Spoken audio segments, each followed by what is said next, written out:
Good morning, Breakfast Clubbers. Good morning. I feel like singing.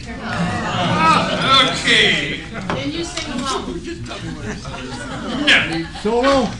Hail, hail, the gang's all here. Morning Breakfast Clubbers, morning Breakfast Clubbers. Chow, chow, chow, chow. We all want chow.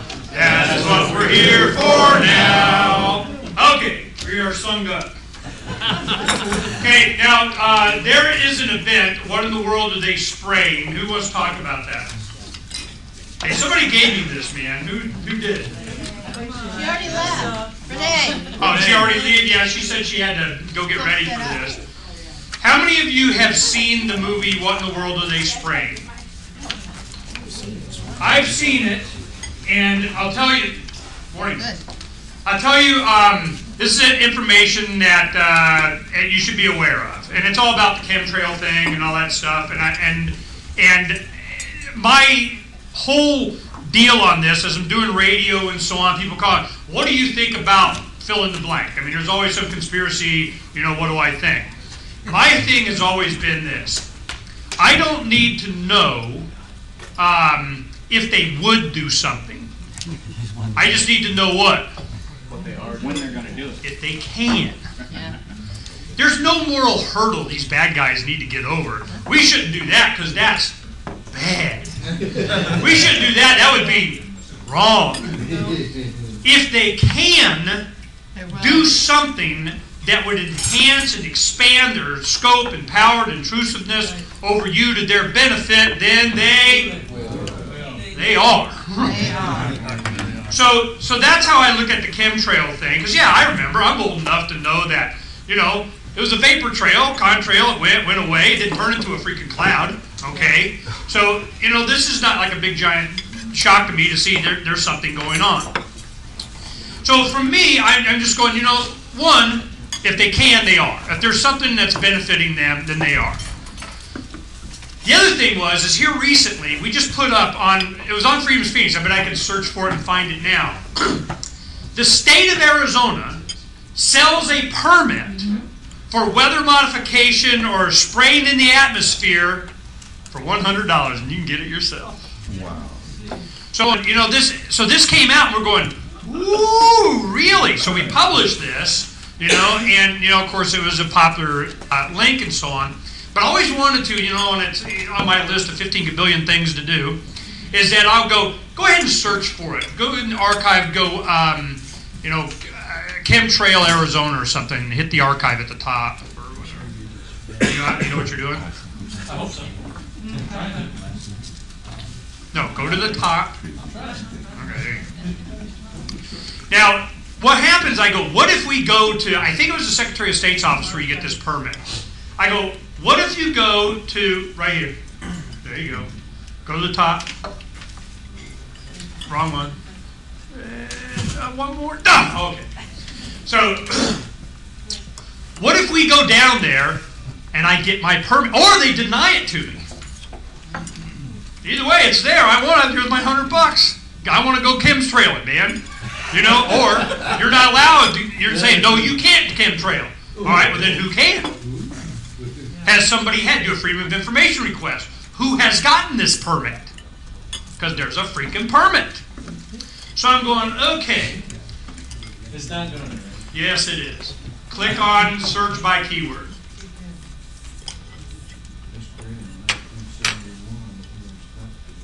Click. The touchpad doesn't work. I'm trying to do it. The left one. So what we're going to do is, if one of you guys want to do it, let me know, and I'll help you, and he's going to pull this up, and we'll go ahead and do that, just for the grins and giggles.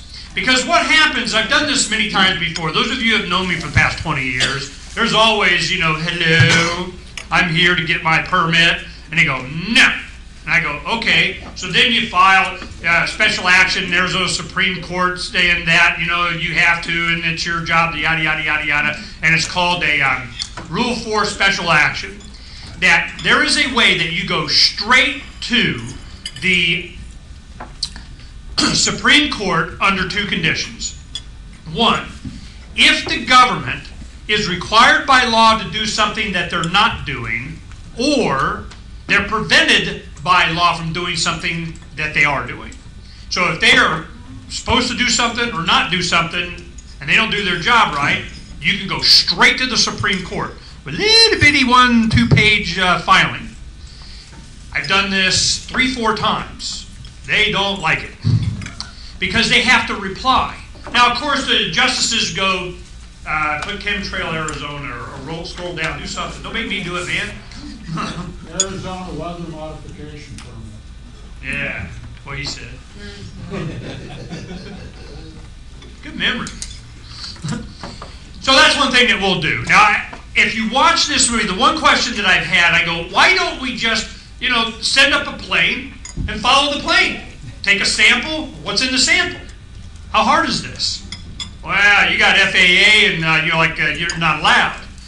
Now, of course, some people may be doing this. What they have been doing is sampling the atmosphere, or sampling ground cover, or what's coming down. They are on and on and on and on. And what they're finding, yes, there are certain chemicals and metals that are in the air that they say for whatever, but what effect does it have on us? Well, the other thing is that Monsanto is creating seeds that are resistant to the effects of a lot of these chemicals that are coming in, so that certain things don't grow, theirs does, give us money. So, would this surprise me? Probably not. Okay.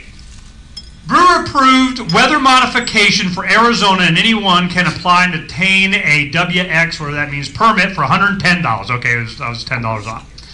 Aluminum and barium being sprayed daily or illegally continues to be reported dangerously elevated in blood and urine. And went on about this. Now, go down here. Okay, this is the link. Now, this is azwater.gov. Go ahead and click on the link.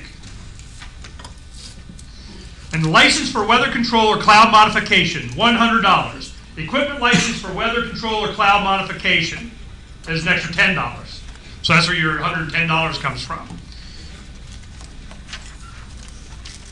I may not have an Adobe Reader on that computer. All right, so anyway, that's where it is. So if you do, what'd you call it?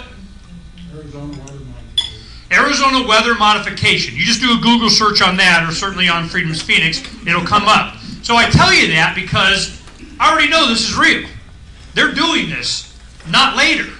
So this movie, you can get copies of it. We have it in our DVD hard drive. So we've made hundreds of these, So if you really want to get this, you let me know. We'll bring next month, I'll bring a stack of them and you guys can watch it. But the thing about this is that it's just an example of if they can. Something big and conspiratorial, and no, they would never do that, they can't do that. Why would they do that? They're doing it. That's just because that's how they roll. And to think otherwise is to be inexperienced. I mean, they've been doing this over and over. Yeah, just be nice, it's Christmas. So, now that goes on about, this is the cover for the December edition of Freedom's Phoenix magazine. Now, we just finished it last night, like 2 o'clock in the morning. Okay, I know you're probably checking it at midnight, but we got it done. It wasn't 6 o'clock this time. But this has been, what my idea was, is I went to all the authors and writers for our magazine, and a lot of, guys you may know, and I said, December, I want it to be about why we're not all extinct. I mean, how is it that, we keep going on? Humanity marches on. We keep evolving, hopefully past this need for government. Voluntarism, anarchism, libertarianism, whatever leave-me-aloneism that you're talking about, is generous. We are good neighbors. We are good people. We understand the benefit to ourselves as individuals to be nice to and to make sure our neighbor is okay. And certainly the best way is by not stealing from them. Not having your shiny badge government agent man with a gun to their head saying we're taking what's yours and redistribute it because we can. So starting from there, I go, can't we write some, in the sea of all the stuff that's happening, can we present the concept of how we would like to live, how we can, the examples of people being good. Yes, I got a lot of really good articles in here. So I'm going, okay, this is good. But at the same time, I sent to all the authors the request for January. And I go, for whatever venom you want to throw out on there, hold that to January, okay? December, it's all about the peace and the love. January is going to be about future predictions for 2012. What is going to happen next year? Now, I already started getting some responses.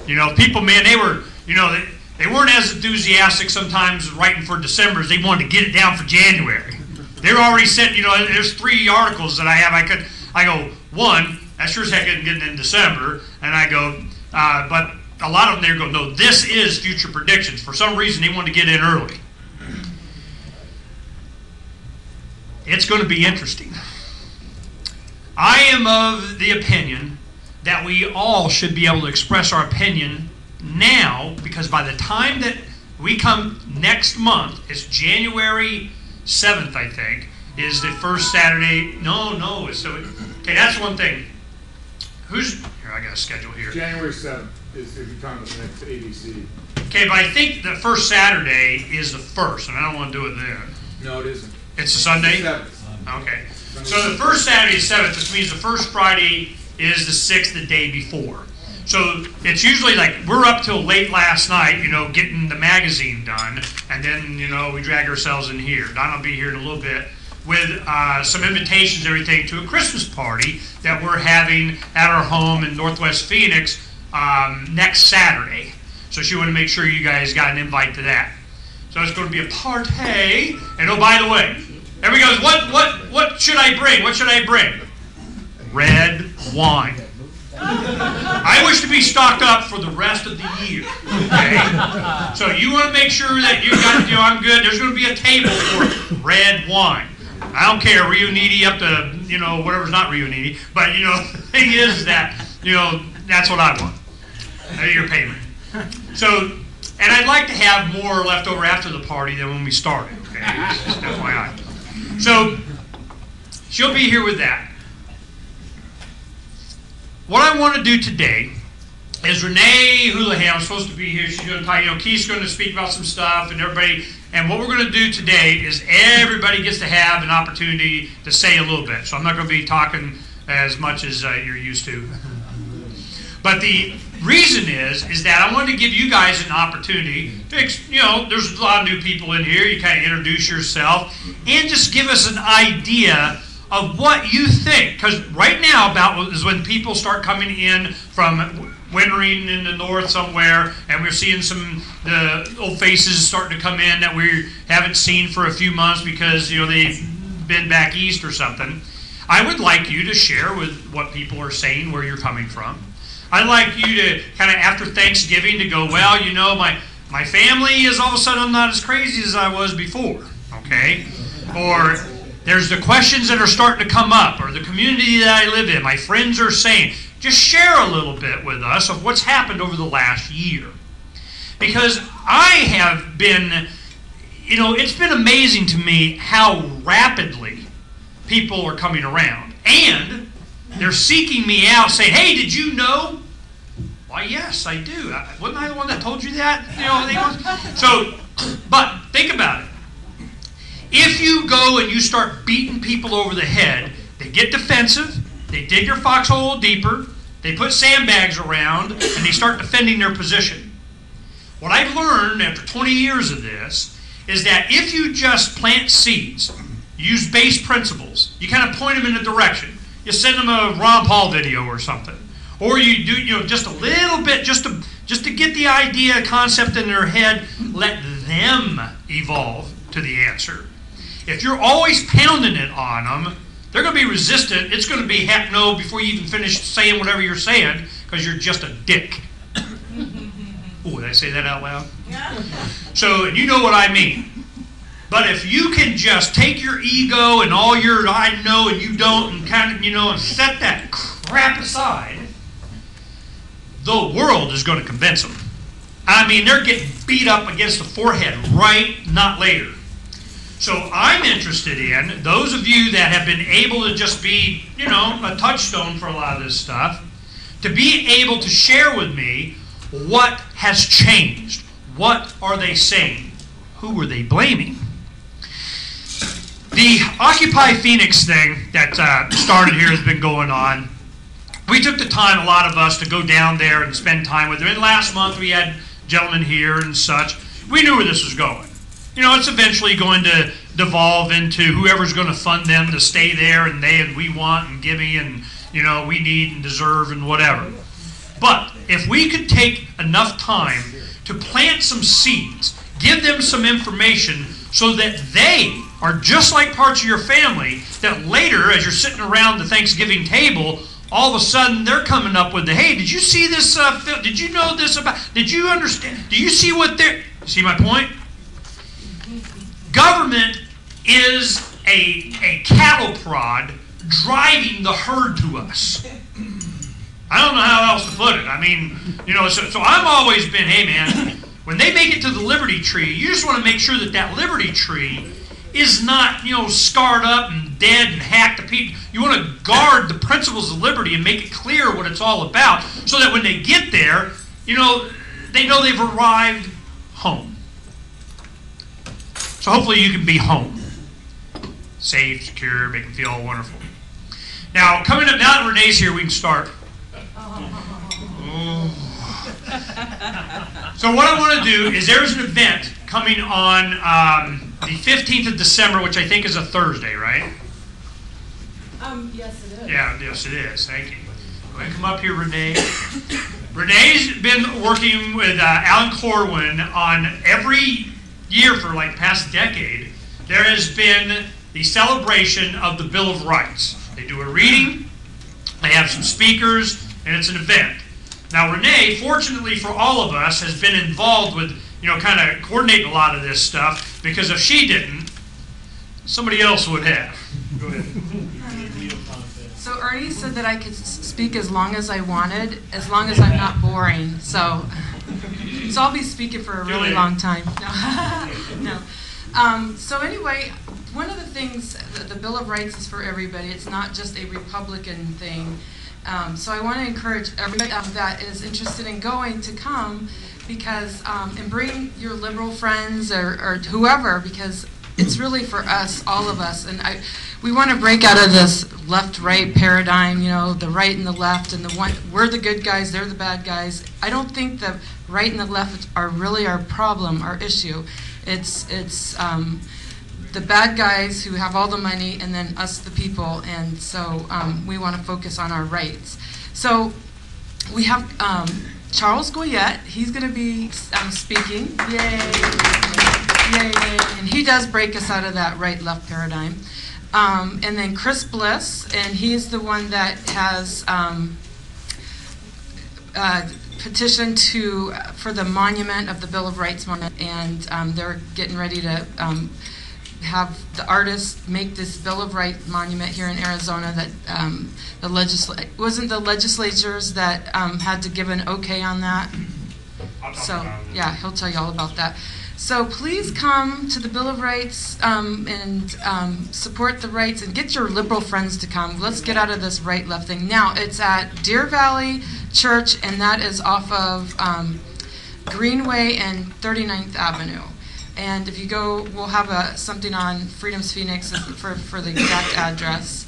But it should be a fun time. There's going to be refreshments and lots of fun. So come on out. What time?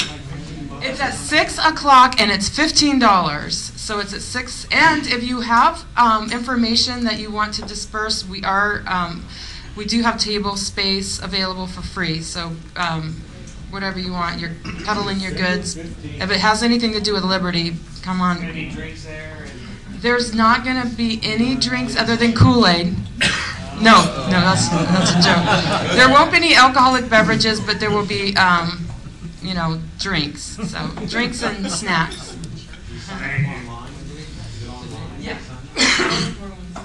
Yeah, we'll have it on Freedom's Phoenix. We, participate in this each year, and I'll be introducing some of the speakers and so on. But Let me tell you what happened. How many of you know about, ask you this one question. This will be revealing.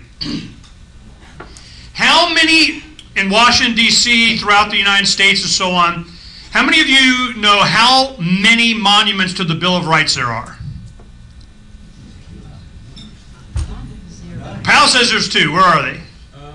Texas and one of the I states, and they were both put in by Chris Lewis's thing. This is what happened. About 2005, you remember when the big controversy was about the 10 Commandments or being on government property, you had to get rid of the 10 Commandments because the 10 Commandments were being old 10 Commandment, okay? Where those came from was, I think it was Cecil B. DeMille in support of the movie The 10 Commandments with Charlton Heston. So that was like in the 50s or something. So it's like, hey, here's your monument, and it was like PR thing and whatever, and who cared? It was free. So that's where those came from. Then all of a sudden you start to get into, that looks too much like a Christmas tree instead of a holiday tree, and, and you can't have it. So they go through all this stuff. What happened was Chris Bliss is a good friend of mine and Charles, and we met him through Steve Benson, the cartoonist for the Arizona Republic. And he used to come on Charles's show a lot, and Chris would come, and he's a big liberal, and we were over at Air America, and they were all about liberal, Air America, liberal. Now, Charles and I did our best to infect him. Chris made this point. He's a, I don't know if you've ever seen, he's a great juggler, and he's a comedian and a stand-up. He's been on David Letterman and Leno, and does a lot of tours. I mean, he gets $10,000 to go do, a corporate night kind of thing. I mean, he's a big name. Well, in his routine, he would say, who cares about having the 10 Commandments as long as you got the 10 Bill of Rights next to it. It's freedom of speech, all that kind of stuff. Then somebody pointed out to him, Chris, there's not a single monument to the Bill of Rights in this entire country. And he's, what? He couldn't believe it. And it was kind of a surprise to me, too. You would think it would be somewhere, I mean, not that I care that you have a monument, to, blah, blah, blah. It kind of diminishes it a lot of times, But the point is that he was so taken back by this that he and his brother created a website called mybillofrights.org, and an organization that raised money for the private funding of the Bill of Rights to be in some type of a public square setting, a walk path, different monuments to each individual right, and so on. And all he needed was a place to put it. Because we will privately fund this, but we don't want it to be in somebody's backyard. We want it to be in a public space as a reminder to legislators and that kind of thing. So he was looking for it to be in front of state Supreme Court buildings, in front of the state legislature, Capitol buildings, that kind of thing. So he came to, bringing this up, we're talking about it. So this is where Charles and I came in. Charles, we'll promote it on the show, and I go, I'll help you, get the legislation done and legislators and all that kind of stuff. Now, uber communist Kirsten Sinema was, all about it, except, I kind of, do we have to put the Second Amendment up there? You think I'm kidding? She's like, yeah, but it's like, ew, And we're going, oh, you got to do the whole thing, baby. This is the way it is, So she's like, okay, I'll introduce it, but it's a Republican legislature. There's no way in heck they're going to go, well, we got to find a good conservative. So who's the first person you call? I mean, just out of, because, you know better, but, the first thing you do, the first thing you do is you call Russell Pierce. You go, Russell, word up, man, peace. We got this Bill of Rights monument thing. He goes, oh, yeah, we could look at that. And I said, but it's going to be co-sponsored with the dinner. It's got to be, this two-side kind of Kirsten Sinema thing. No. It will not see, no. You can't, the light of day will never, no. Okay? Well, I expected that from him, So who's my next call? Karen Johnson. So I go, Karen, Uber right, with the Uber left, all we need is a piece of dirt at Wesley Bowling Plaza to put the monument to the Bill of Rights. Yeah, absolutely. Yeah, baby. So we get legislation. I want to know who's voting against this thing. Oh, we were having fun with that one. Okay.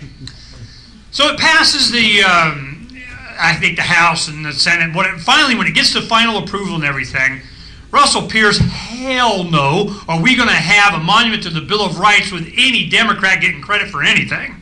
I mean, this is how he operates, okay?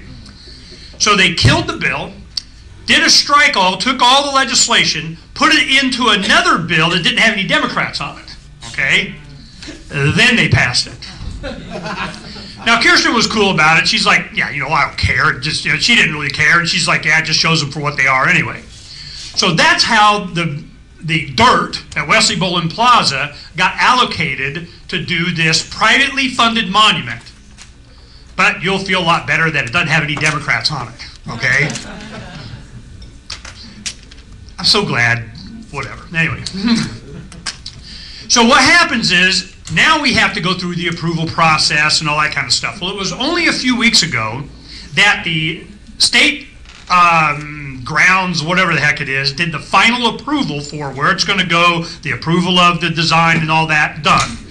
During this time, there was a woman in Iowa that said, well, I want to do it. I'll pay for it right now. Now, it's just like a big stone and so on. It kind of has a plaque on it and so on. So they have one in Iowa somewhere. I can't remember where. But she wanted to do it. They go, I'm not going to donate. I just want one.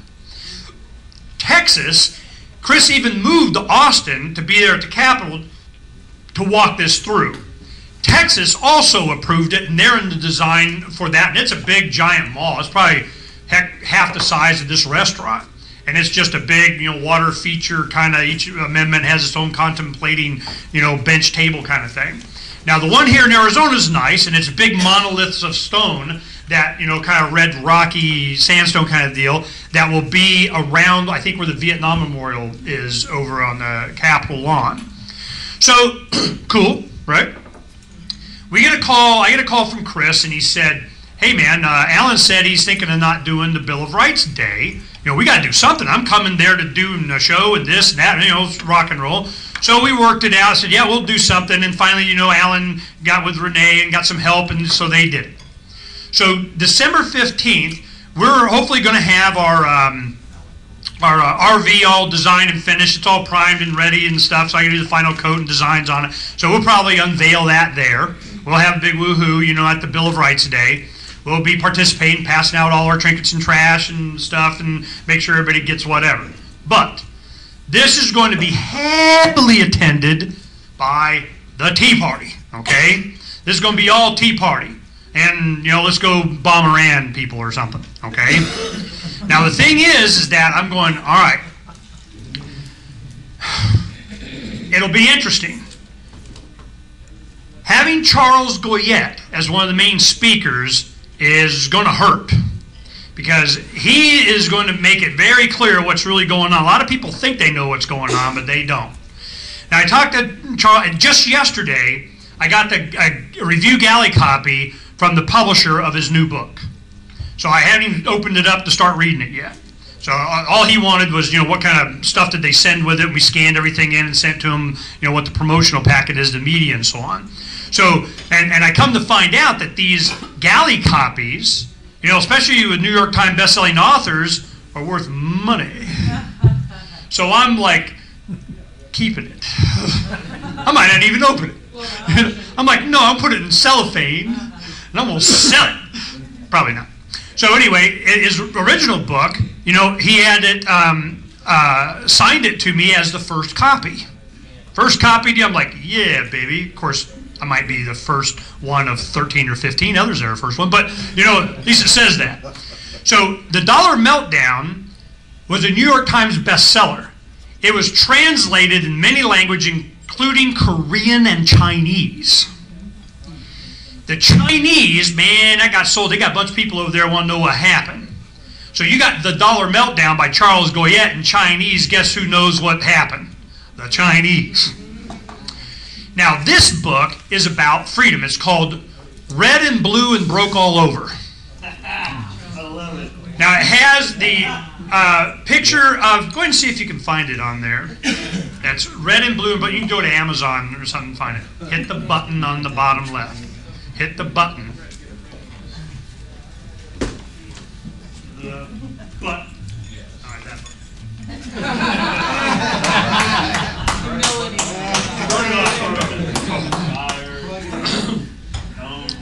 Okay, so this book is coming out. Now, Charles, don't want to give all details and everything, but because of his notoriety as it comes up, all of a sudden, the guy that we know that was like #1 in this time slot in KFYI, for years, is KTAR. I met him back in 91 or something. That's the first time I was on his show in 91. And KTAR, and he went on to KFYI, becomes extremely popular, and then all of a sudden the Iraq War happened, and he said, you know what, I'm not supporting this Iraq War. Man, didn't you get the memo? You on Clear Channel KFYI. Oh, we have no dissenters here, boy. So he refused. They refused to renew his contract, put him on late at night, 9 o'clock to midnight or something like that. Fine, you can finish out your contract for half a year there. He knew he was going, he wouldn't capitulate because he knew what was going to happen. We all did. At the same time he was doing that, I was morning show over at KXAM. The only people that were saying anything against this war was Charles, me, and Jim Sharp. Late night, he wasn't as enthusiastic about it. So I'm going, okay, you come on over here. Well, finally he came over to KFNX when I was in the afternoons there. He did midday. Then we went on, I became his producer, and he did the morning show at the Air America affiliate. When we went to the Democrats and Air America people and the progressive socially whatever, he goes, hey, Ernie, man, they want us to come over. You think we should do that? I go, heck yeah, new field to plow, man. We already infected this Republican thing. Let's go get us some Democrats, okay? Which we did. Now, the thing is that this valley, a lot of people don't understand. A lot of the roots of all the stuff that we do and the cross-working of people in, from the left and the right has a lot to do with Charles' show for years on left radio. But now he's an author. He's going to be, announcing here next week and so, where he's going with that. But, I'm not allowed to say it. But, he's going to be continue writing and so on, and hopefully we'll have a steady stream for Freedom's Phoenix to go with that. The reason he is popular, the reason he is sought out, the reason is because there are few voices out there that are able to articulate what's happening, having the history, the understanding, the research, and be able to explain it as he does. And I'll tell you, the reason it's called Red and Blue and Broke All Over, it's red, blue, Republican, Democrat kind of thing, blah, blah, blah, doesn't matter. We're broke. Now, this book is not so much about economics as it is about freedom. Why does freedom work? This is what we're going to be faced with. My article in, you got to open up the, my article in the magazine is about what kind of society we're going to have. And what we're going to have is going to be based on voluntarism, whether we like it or not. Because the economics that we have now is crumbling. It's not going to exist. I am screaming at my kids. One of my sons, his mother-in-law died, and they were left with a little chunk of money, just enough that they could pay off their house. And I go, no! Buy silver. You'll be able to pay off your house and have a bunch left over. Just wait a little while. Now, I finally convinced them to get in when it was like 25, and then it went up to 40, and they're like, riding high, and then it went down, and they bought some when it was, 35, and then it went down to 30, and they're, no, Dad, it didn't, because they're kids. They aren't thinking long term. So what does Dad do? He just goes, I know what's going to happen. I get to say, I told you so later, and so I'll be a real butthead about it. So what I want to do now is go around. I brought the whiteboard. I could kind of make some notes if I wanted to and so on. But what I'm going to do is I wanted to go around and give you guys an opportunity. Because a lot of you I've known for coming on decades, some of you. Now, we've been through this before. And a lot of you that have been around a long time ago, you remember when I was one of these young kids. Remember I was like, hey, well, let me tell you, we're going to, what the system and what I learned and what happened and how it's, and whatever. And, either I was crazy or naive or whatever, but as time went on, all of a sudden, maybe Ernie knows, he came across a couple of things. So this has been, I knew about the Breakfast Club even before I knew about libertarianism. This was, when I started meeting libertarians and getting the philosophy and it started consolidating and the truth of it all started to ring with me. I go to Harry Everingham and I go, Harry, Oh, the founder of the Breakfast Club. He died just a few years ago at 94, I think it was. So I go, Harry, man, this libertarian thing, do you know? And he goes, I don't want to. No. Later, as I was doing some research, I found out that he knew a lot of the people from back in the 50s.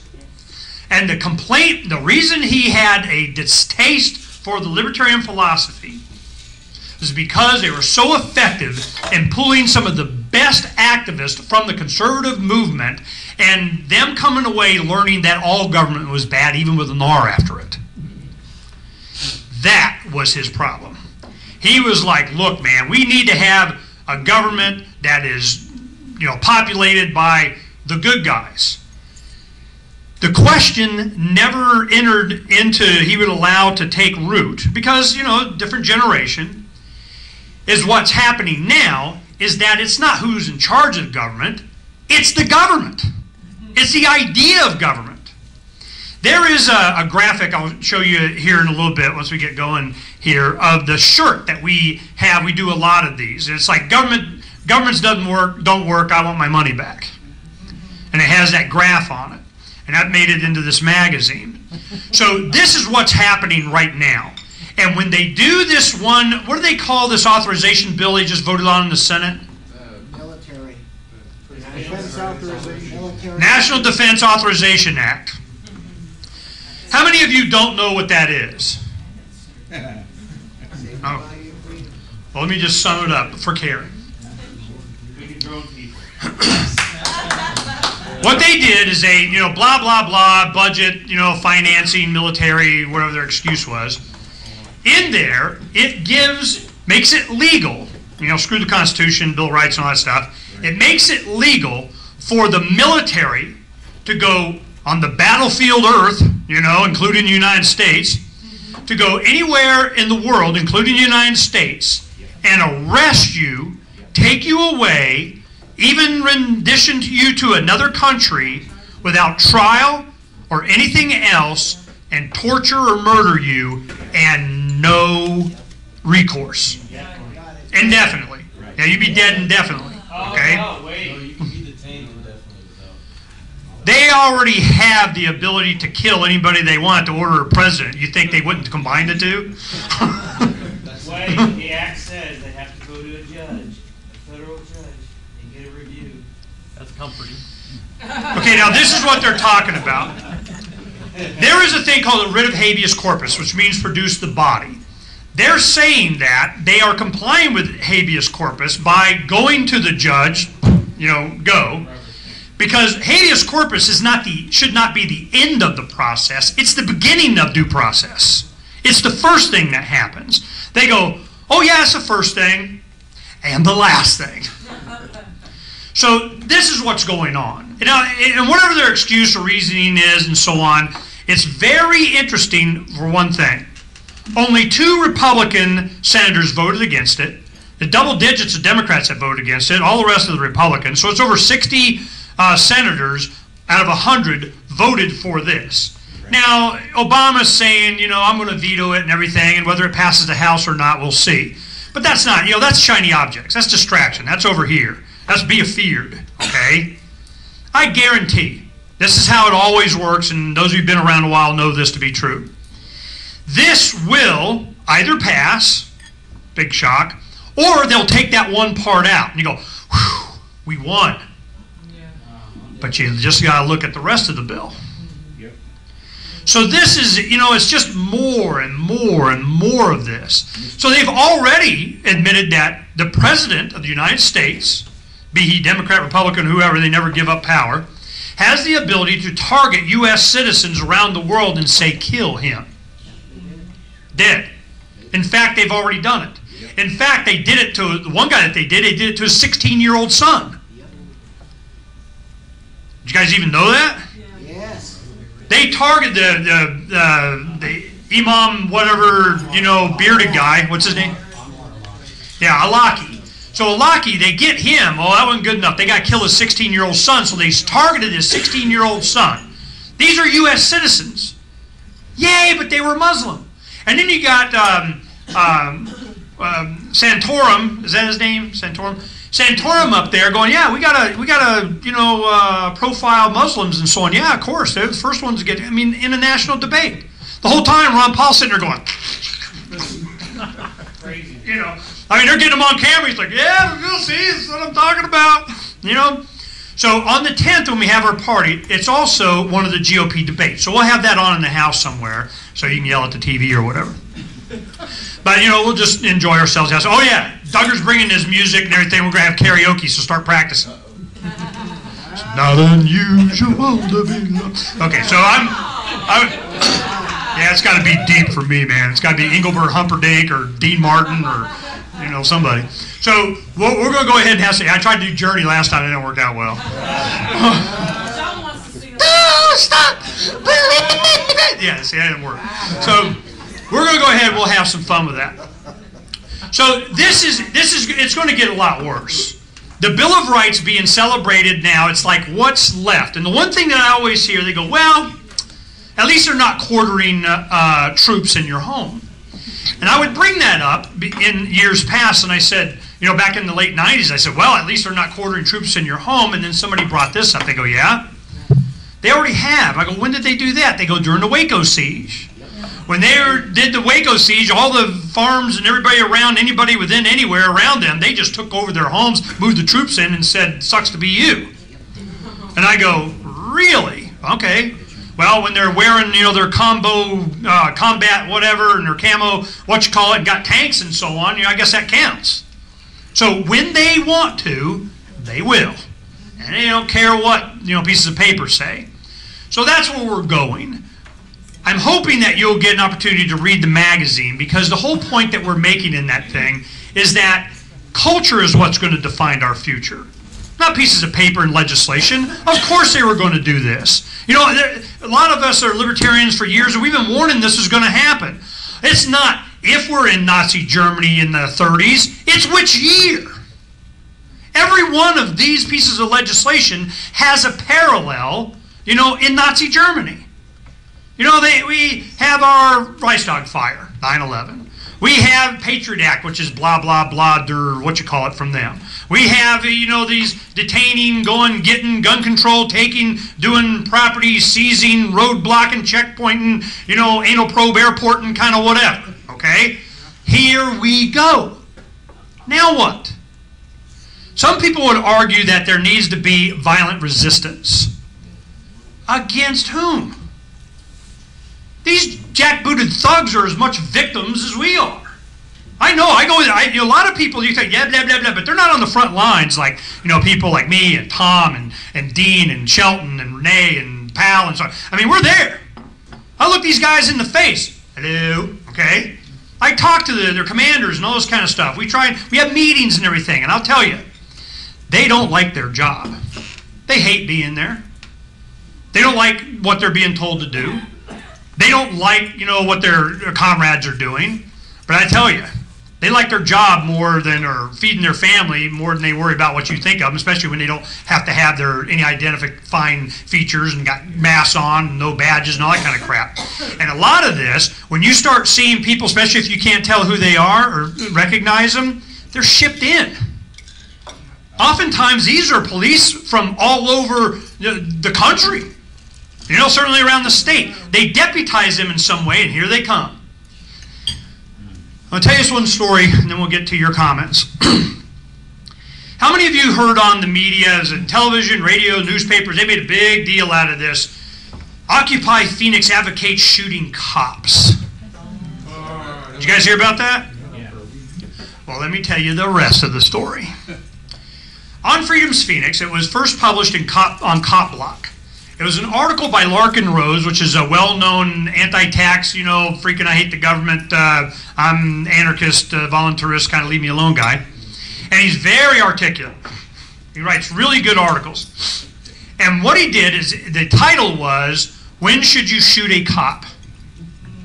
And his first paragraph was, well, if you got past the headline, let me explain, and he goes on to whatever. Well, the big bad guys, they don't get past the headline.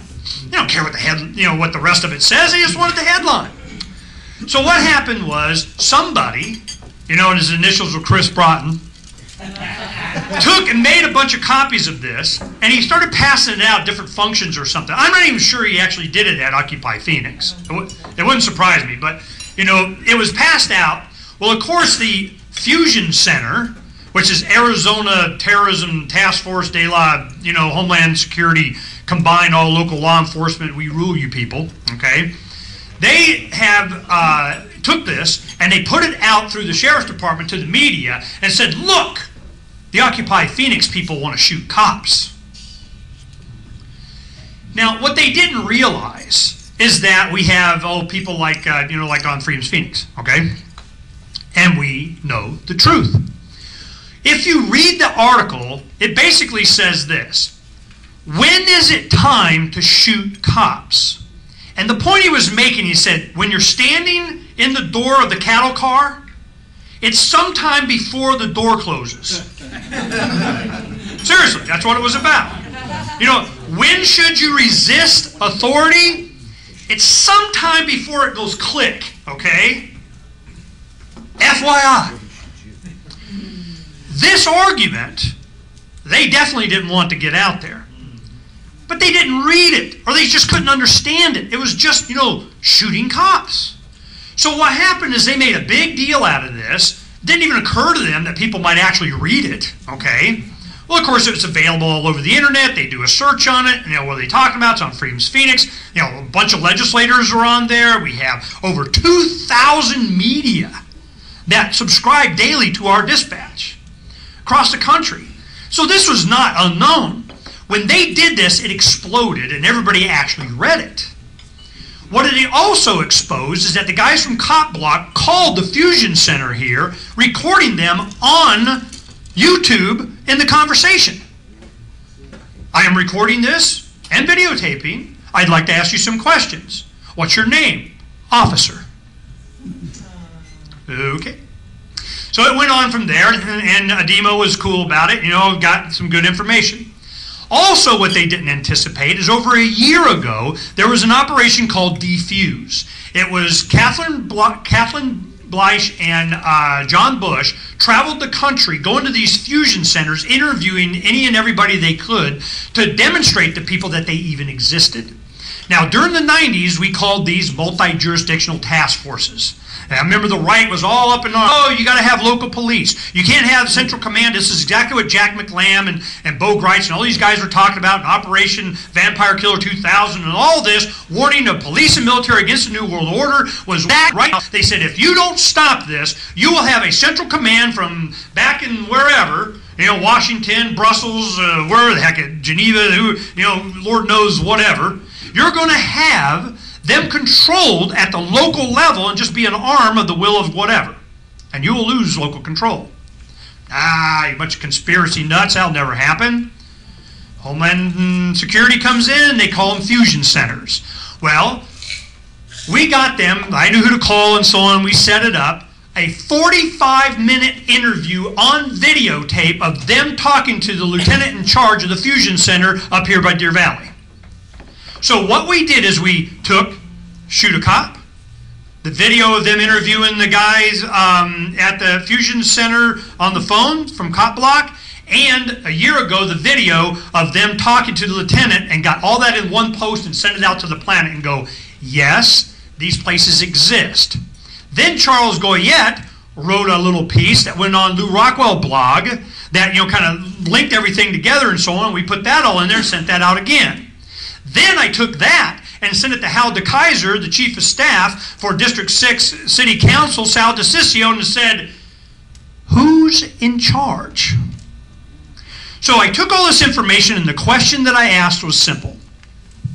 Who is in charge of the local police? Because if you're not, then it's not this by, for, of the people thing anymore. Don't even pretend that, you know, voting matters. Don't even pretend that we're being represented. Don't even pretend that we have a republic, you know, whatever the heck you want to call this government thing. I don't even pretend. Because it is centrally commanded down to a black uniform, face shield, bound, pounding, billy clubbing, pepper spraying, you know, law enforcement. Okay? That's where we're at right now. And how do we benefit from this? Because everybody knows it now. Then what? I don't know. But for the first time, I have hope, because we're not being shot yet, or much, okay? Not all of us. Not all of us. But we have an experience, and we have it documented, and it's out there in the common, mind with the internet and so on, and a lot of the tools that we have here, the bad guys didn't see coming, okay? We have, for the first time in human history, the ability for all of us to understand exactly what's happening before it was too late. So that has never happened before. It has always been standing around going, what happened? Oh, you're my new master. Oh, okay. You're Pharaoh number 300 and something. Friday, or Thursday, I interviewed for an hour a guy named Sharif Gaber in Tahrir Square in Cairo. Had him on for an hour, and I'm going, all right, tell me every little old thing. He is a law student, graduated law school at University of Texas in Austin. And he, I think it was Austin. And he is from, originally his mother and father are Egyptian. Speaks perfect English. He goes back there and he's telling me, let me tell you exactly what's going on. These elections are a farce and everybody knows it. It's just going to be who's the new ruler. They'll carve it up in all kinds of different stuff. They'll say, this guy represents blah, blah, blah, but they're just going to be the next, Pharaoh. So this is happening worldwide. So I just want to make sure, now let's go around the room. I want to get, your perspective on, especially those of you that, a lot of you here know. I mean, you've been experiencing this for a long time. This is your chance to, take what time you need. Don't go on forever because we got a lot of people. But I want to make sure that we get your impression, but also, just as important, the world around you. The people outside of this room that you experience, and you spend time with, what they're thinking. All right, go ahead and go. You first. Introduce yourself. Say your name. How long you've been going to Breakfast Club, that kind of thing. Give me your spiel. Yeah, I'm Bob. I'm 91 years old. I've been at Breakfast Club almost 30 years, and I've learned an awful lot here. I was want to know what's going on. Several years ago, around 60, I spent 3.5 years fighting for exactly what we have now.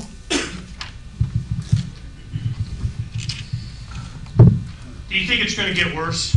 Yes. You gonna fight some more? Well,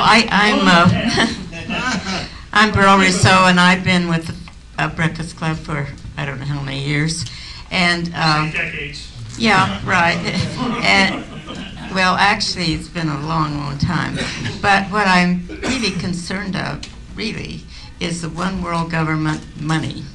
I think we're going to be put under a one world government system of money, and that disturbs me because we really lose our freedom then. I think you're something.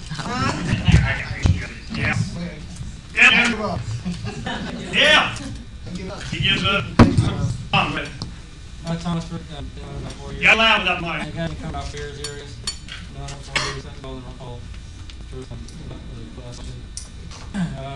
My main thing is I figure out all the different areas I'm in, which ones you might worry about the most. And so my main thing I've been learning more about is land patents and using the goal is money and trying to just create a lifestyle where you can live and not be ones all the time.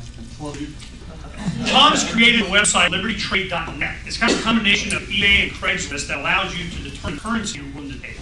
Ounces of gold, ounces of silver, Federal Reserve notes, whatever, and we get to where we're starting to push. I'd like to make an Ernest comment. He's still, to some of us, he's still a kid. Thank you. I used to feel like a kid until, the Ron Paul Lucia thing. I'm going around the country and everybody was in their early 20s. That would make you feel old. Go ahead. Hayden, Stan. No, I just came because It's good for you. Go ahead, sir. My name's Brent. First time I've been here, but heard about it lots of times. So I'd just like to comment regarding your fusion centers. About 10 years ago, when I worked in D, I came across these discussions regarding the formation of these, there were people that wanted to have this organized more under a strict state organization rather than Fusion Center has a tremendous amount of federal oversight over it. So this was something that was up on the radar screen quite a time ago, as well as a bill that was being propositioned to certain committee members called Homeland Defense. That was the forerunner of the Homeland Security Act. Lastly, I think for this National Defense Act bill is a new law that makes the head of the National Guard Bureau a member permanent standing within the Joint Chiefs of Staff. About consolidation. In fact, to that point, if I have more time, I'll tell you all about what Dean found in the mid-90s. There's legislation that would take the Adjutant General, which is the representative of the State Guard, to the federal government, that's supposed to be under jurisdiction of the government. And what they wanted to do, in Arizona, we have the organized and unorganized militia. In our Constitution, everybody is part of the militia later on. I mean, it was kind of like that in the federal.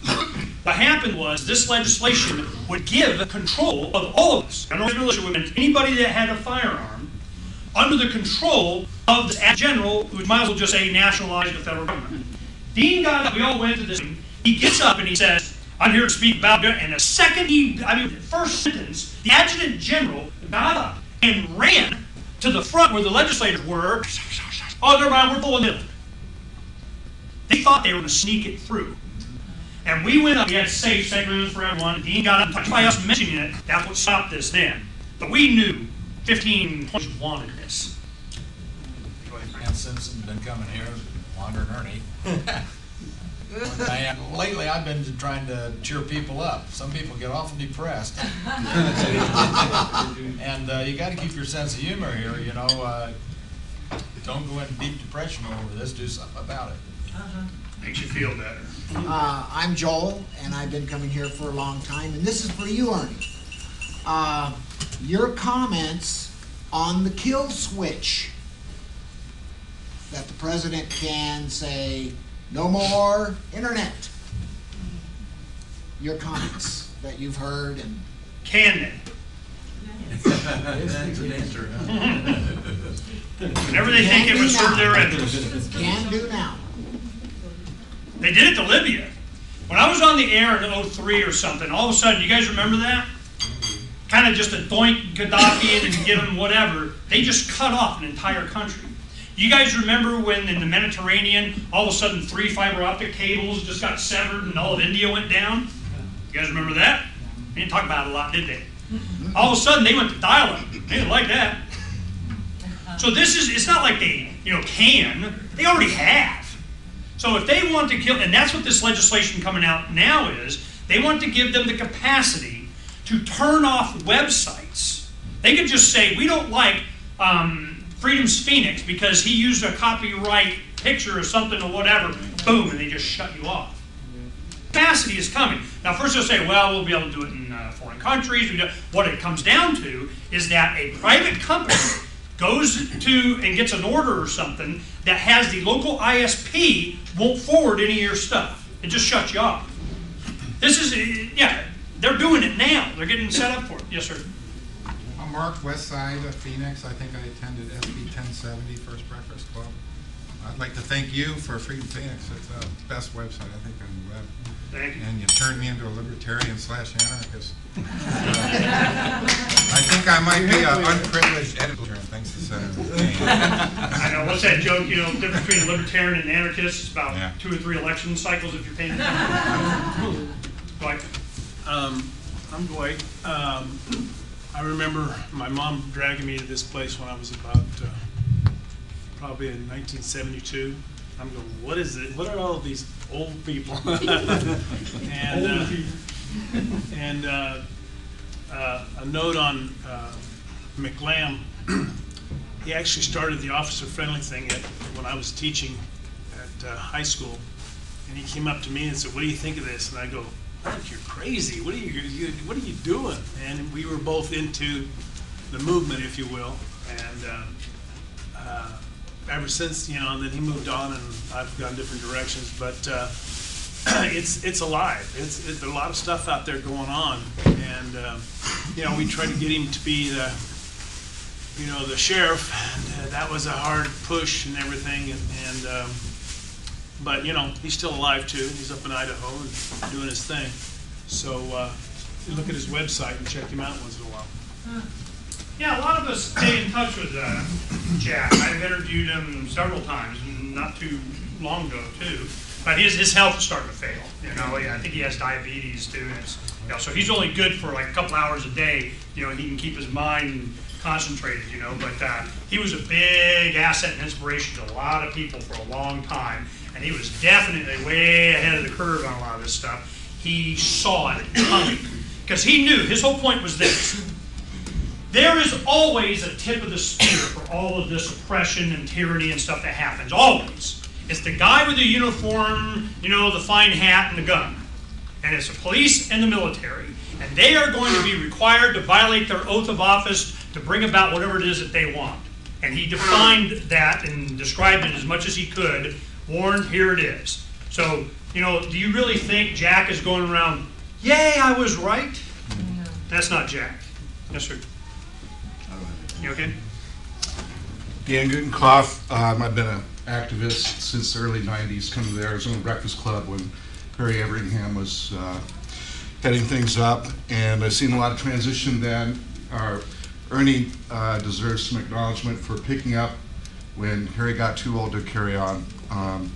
I've been active in 3 different areas. First with election law, understanding about election vote fraud with the computers, how they could do that. And so back in 1996, when I got involved after hearing Jim Collier speak about vote fraud, Dennis and I got involved and active. We went to basically exercise our rights under the law and as voters, and he ended up suing Maricopa County. Went through a 4-year process of going through the courts. The federal court dismissed our case, took it to the Ninth Circuit. We found research. The Supreme Court had already ruled in our favor on those issues. The Ninth Circuit had also ruled, but yet the Ninth Circuit affirmed the lower court. We went to the Supreme Court. They didn't hear our case. But as a result of continued activism, we did get a bill passed in 2006, SB 1557, which it's debatable whether it's been effective or not, but we have gotten some legislation into law which demands accountability from our public servants. Having progressed past that, more recently I challenged the photo radar situation, did a RICO lawsuit, filed it in federal court, and the court dismissed it. I decided not to appeal because we've been there before to the Ninth Circuit. It's very clear that if you're pro se, they will not read your briefs. They routinely rule against you. They routinely rule in conflict with the Supreme Court. So been there, done that. But as a result of this lawsuit, I have achieved some poetic justice because the city of Tempe no longer has their photo radar cameras operating. And I believe it's because 4 of the city council members that voted against renewal of the Red Flex contract were defendants in my federal lawsuit. So I think that had an impact. I'd like to believe that.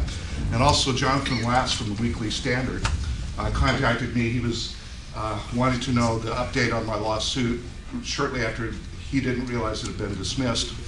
But he commended me for my activism, and he said, I think you're wise to not rely on the courts to continue to try and resolve it there. He said the judges are genetically coded to always rule in favor of the government, no matter how legitimate your case is. And we've seen this happen with Jesse Ventura with his civil rights lawsuit against the TSA. They dismissed it. Here's the one thing that I've learned as a result of going through this process now, a different thing from the elections, and that is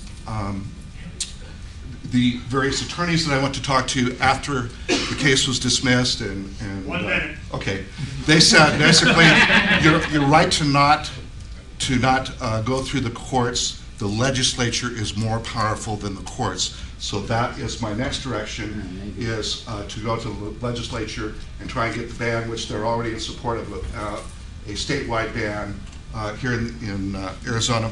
The new direction I'm going is with the foreclosure fraud. I am going to be working with an attorney, and there's just a lot of people, as we know, that are losing their homes due to foreclosure fraud. This is the whole idea. We've got to expose the fraud, get it on the record, just as I've done with the RICO lawsuit. The criminality is a matter of public record. It's there for everybody to see. And this is the only way things change, is if you're active and expose the fraud. We bring the darkness to light. And so I encourage everybody to continue to be active. I don't know, real quick, I think it's been since the last meeting. Did I tell you about my meeting with Jerry Lewis, the legislator that beat Russell Pierce? I met with him for a couple of hours, and blah, blah, blah. Bottom line, it went like this. Jerry, let me tell you what opportunity you have. Whatever you introduce, seeing as how you just defeated the President of the Senate and Russell Pierce and whatever, it's not going to see the light of day, okay? They're going to give you the crappiest committee assignments. You're never going to get anything passed. So that means go big or go home, okay? If you're going to not get anything heard, well, don't even try and worry about whether it's going to be passed or not.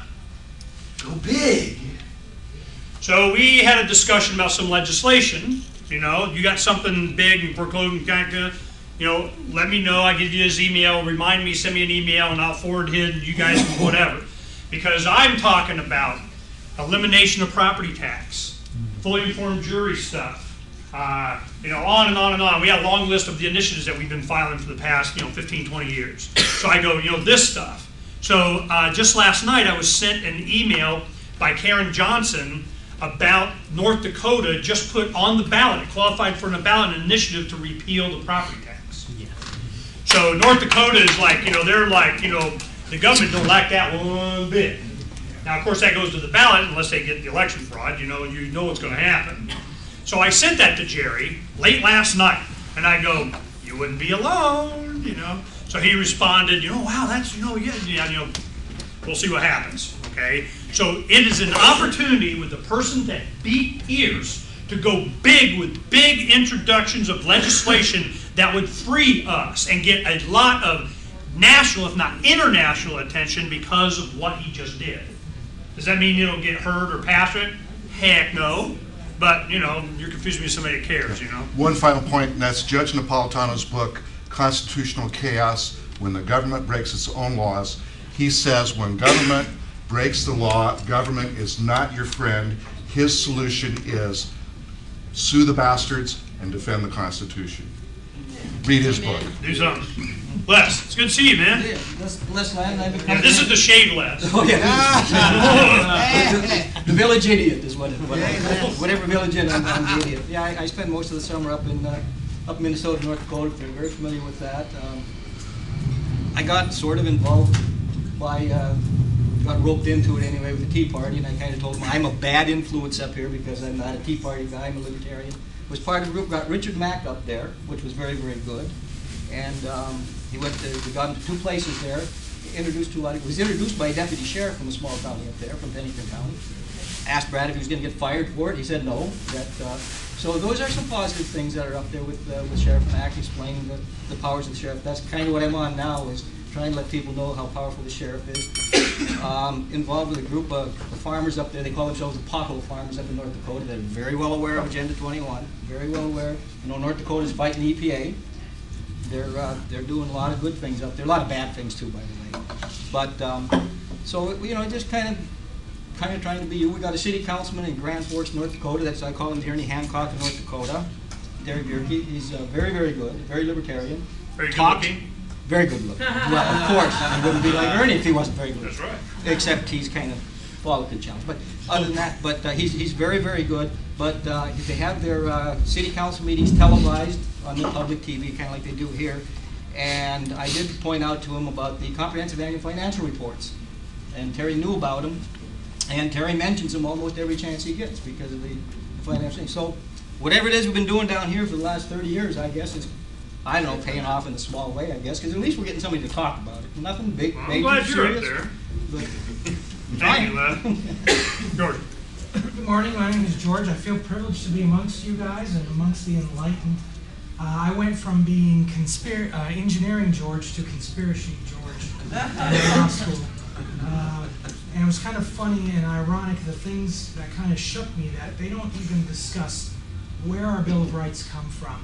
They just basically count into you that this is the way the court has interpreted it, this is the way you will enforce it.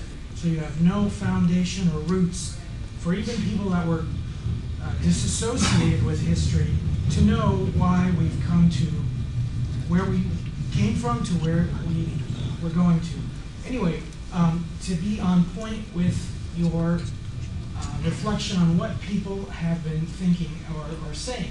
To me, I went from being the conspiracist to how did you know?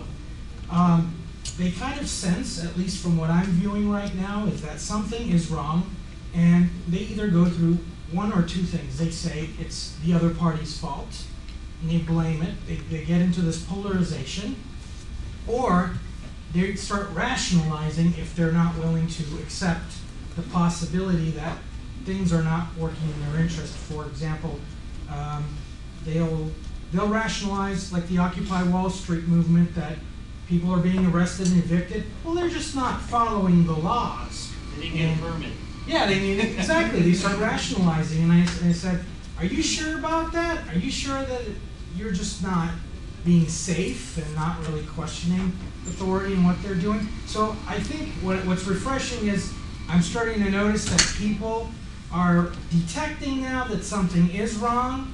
They just can't put their finger on it, and I think planting those seeds is hopefully helping them see the light or the way the weather is coming. And unfortunately, I'm kind of skeptical that things are going to turn out good in the near term.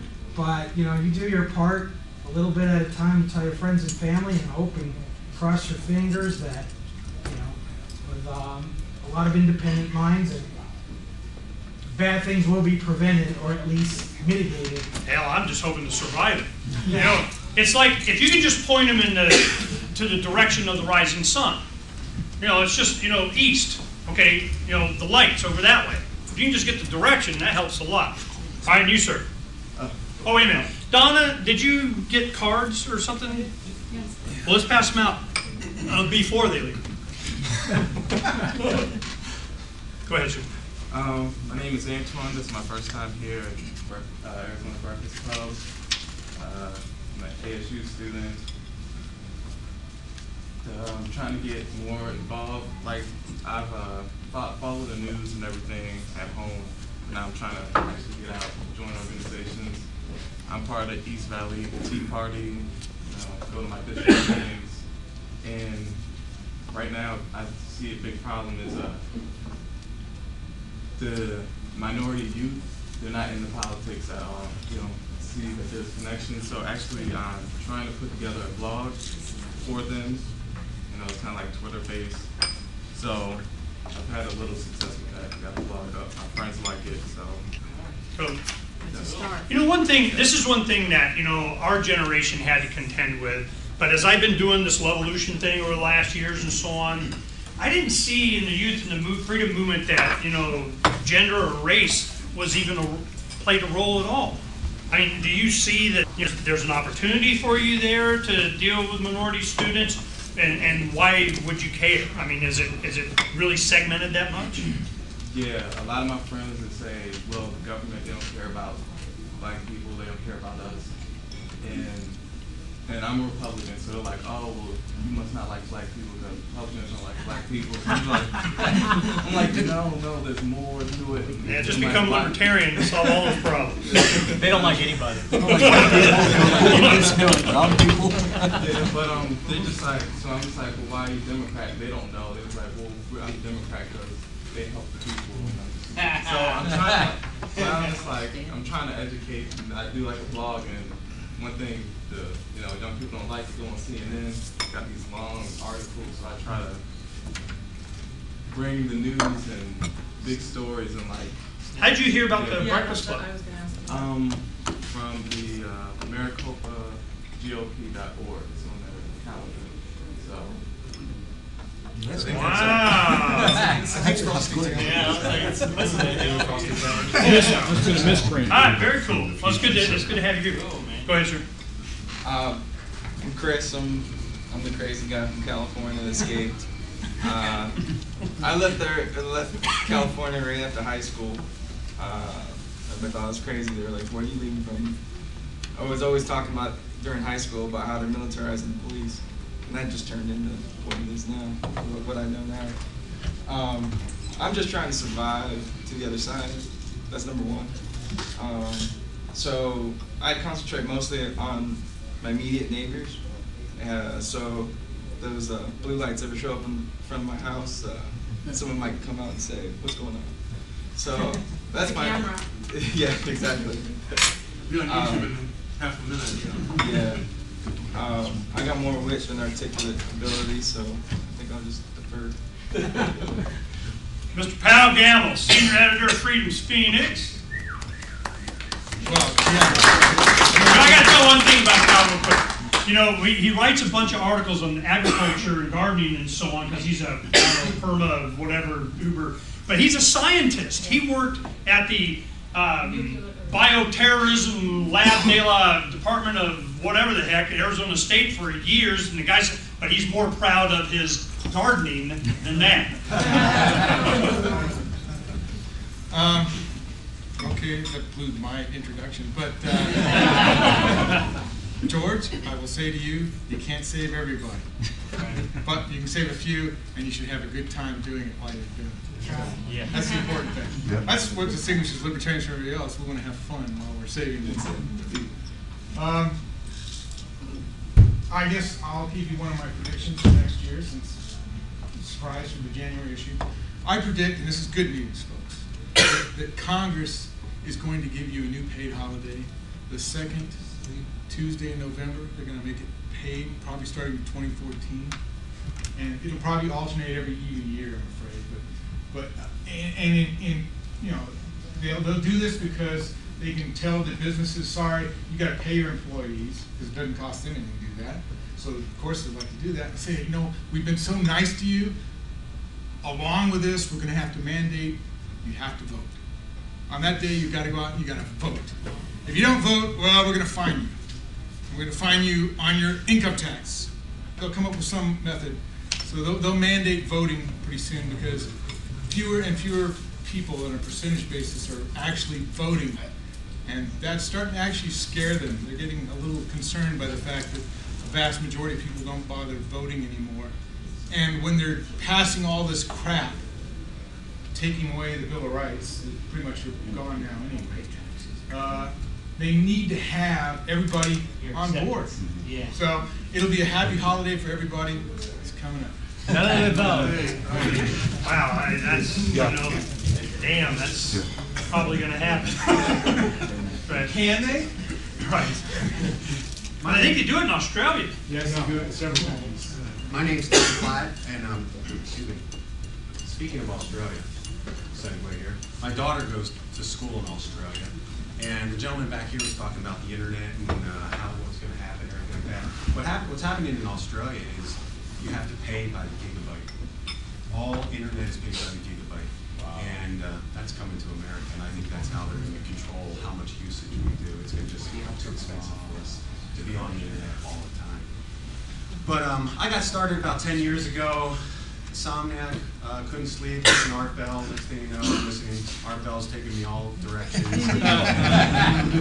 And one of them was Alex Jones. He turned me on to Alex Jones years and years ago. And next thing you know, he's talking about Ron Paul. I'm listening to Charles Goyette driving down I-17, and there's a love motion sign on I-17. It was the happiest guy in the world.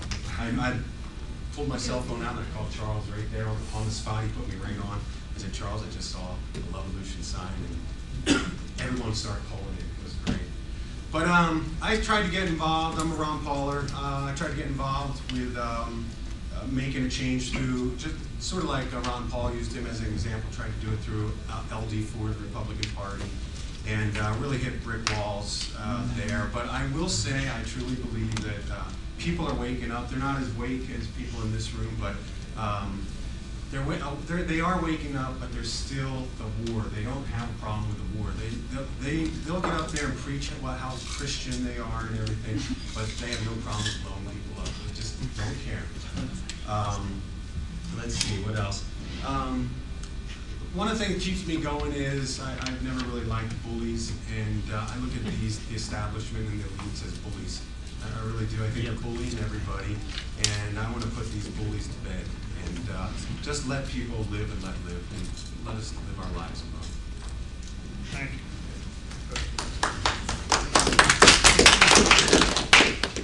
My name is Nancy Bryan, and I've been doing here about 5 years. Yes, speak up there. Give her a microphone.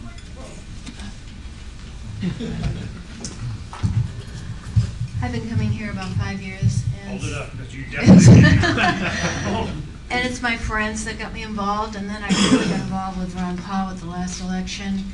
And then I found my niche with a few people here in the foreclosure. We're working to help people save their homes through foreclosure, and I'm finding that's where people are starting to listen, because they're losing their homes, and I'm for, save your home and save your government. And this is where I'm coming from as a foundation, but I also sneak some of Ernie's stuff in too. My name's Michelle, and I've been coming for about 4 years. I started in as a Ron Paul person, but then I got into the camera fraud stuff like Dan, and I used some of his stuff. I used some of Susan Kaler's book. Susan Kaler, I believe, spoke here once, and I was able to defeat my photo radar ticket in Star Valley up on appeal. So I work in a law firm, and they were really surprised that I took a traffic ticket that far. They're kind of brain dead attorneys there, but I'm slowly having an influence. I'm Rod, and I've been coming to the Breakfast Club for about 4 or 5 years, and got involved in the Ron Paul movement. Go Ron Paul! And right now I'm working with Nancy and Keith in the anti-foreclosure effort. And what's really discouraging, or depressing, I should say, it's not discouraging in the sense we've been trying to do the best we can, but it's discouraging that there's a prediction that next year, 2012, there'll be up to 2 million foreclosures and evictions of families from their homes. Right, Shelton. My name is Shelton, one of the founders of, one of the actors in Camera Fraud. We started the Camera Fraud movement against the photo radar. And I'm the producer of a YouTube channel for RP4409 or 4409, if people know it. And you get a good idea for a new video is anti-bullying. If any of you guys seen those ads that have been going around about anti-bullying, how about we cook it for the United States? If somebody's bullying, you tell somebody. Well, who do we tell?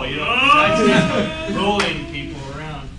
So that just gave me a good idea, though. I will do that. I have some cards here if you guys want to get some cards. If you guys don't know where the channel's at or whatever, or see the videos. And I have these nifty little pins that are 250. They have a USB on it, 256 megabyte little thing. They're conveniently loaded with some of my videos. They're only $5. Right. If I want to. Commercial. Oh, one other thing. We're going to build a 60, or I think I'm going to use those other 5 pieces, but I think we're going to do an 80-foot Ron Paul sign that's going to be over one of the walkways on I-10 for the 51. So I'm going to put it on a meetup. So if you guys want to volunteer and help us make this sign, because it's going to take some time. But we're going to use the overhead and project it on there, and then we'll have to mark them out, and then people can clean them while we're marking them out, and it'd be awesome. So if you guys The pens are going fast. I've already sold two of them. Okay, what Shelton's talking about, we did this when we did, how many of you know about the big billboard between Las Vegas and Los Angeles? Okay, and when we did that, Tom Westbrook and myself and Shelton and some people from Pasadena and LA and Las Vegas and San Diego, Phoenix, and just a bunch of us went there for like 4 or 5 days. And man, we brought the crew. And we went in and we just had to, we did 2 big giant billboards. Each one of these billboards took 19 sheets of plywood. We had the side of tractor trailer. We had another sign, 2 sides, that was the big marquee sign up. And that went all over the planet, and that still gets a lot of hits on YouTube. Shelton came up with a concept that you take and you project each 4x8 sheet of the thing onto there, one section, and you mark out what you're going to paint. You take it down, and then volunteers go over and they just fill in like a paint by numbers on that one sheet. Then when you put them all together, it makes a big giant sign. So we've already done this before, and it's really not that hard. It just takes manpower. Well, Shelton and Renee have already gotten the chloroplast. We already have the equipment. We already know how to do it. We just need you to set a day and time and what you're going to do. Boom, we just go over to, we got it over at my place. You come next Saturday and you'll see where we have the room to do it. And we have a couple of acres there, so we've got plenty of room and big driveway and so on, so that Tom Westbrook's wife will stay married to him for not painting on his driveway anymore. And so this is, doable like that. You guys want to play, you want to see how it's done, man, get in the video. We definitely need some help because even though that we can tie the signs, we'll show you how it works, but even though you can tie some of these signs together, they're 4x8 sheets and they kind of like go together, we need people to be able to hold them against the fence and blah, blah, blah. So it's going to take some manpower, and if you really want to poke the man, this is going to start some shit. An 80-foot billboard on a highway during rush hour is going to cause chaos. What's it gonna Especially Ron Paul 2012. So. Yeah, they're not going to like it. How about right at all. before that Bill of Rights thing, when all those neocons are going to the Bill of Rights thing, we'll have that big sign when they drive by to go there. Blackout. When?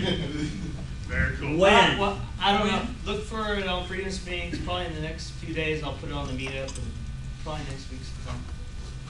So you got to go to Freedom Phoenix, Life Sucks. Yeah. My name is Mark, and I've been coming for about 5 years since I heard Ernie doing commercials on the Charles Goyette show. Yeah.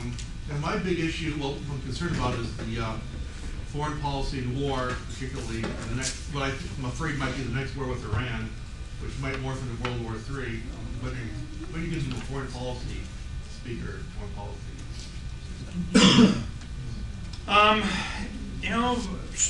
Whenever you guys want. I mean, we could, that would be, I'll ask Charles if he'll come next month. Yeah, that'd be good. I'll make the attempt, see if I get Charles to come. Because he's speaking at this thing, and he's doing a lot of stuff to promote his book coming out, so I might be able to get him to do it. Right, sir?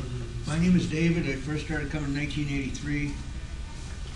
Dropped out for like 18 years. I guess I've been back for a year and a half, something like that. I'm not really a libertarian, I don't think. The way I see the problem is it's in the spirit. I think it was a nation founded, one nation under God, not instead of, or it's whatever, but under God. So I'm a big believer on Hosea 4:6, in the Old Testament, my people perish for lack of knowledge. I think this country's been going down the tube since 1962, and BOR Memorial here won the Supreme Court in the public schools. We got $5 in the bank, a couple of friends or something. I think a framework for me, the most informative framework I can remember, is the Protocols of the Elder of Zion, where I see it they were falsely blaming the Jewish people, but if you substitute international bankers, I see that, and I see them using the Hegelian dialectic, which means you know where you want something to go, so you cause the problem, right? You can break the border. Well, why don't we just become one country, Canada, United States, Mexico? I see it that there are certain people in their spirits out there are after control. It lines up with Revelation 13, but you can't go to heaven if you take the mark of the beast on the back right hand or your forehead. Some people don't have right hands. So I see it as a spirit problem, and I'm basically a lazy person, so I don't get involved, and I respect everybody that does put their life into this stuff, but I figure I've read the Old Testament twice. If you flip God off, I don't care what you do, you're spinning your wheels. That's the way I see it as a spiritual thing here. We said, who in hell needs him? As a nation, we're saying that. And so I see it all coming down, and it won't be stopped, but I'd like to put the brakes on the best I can.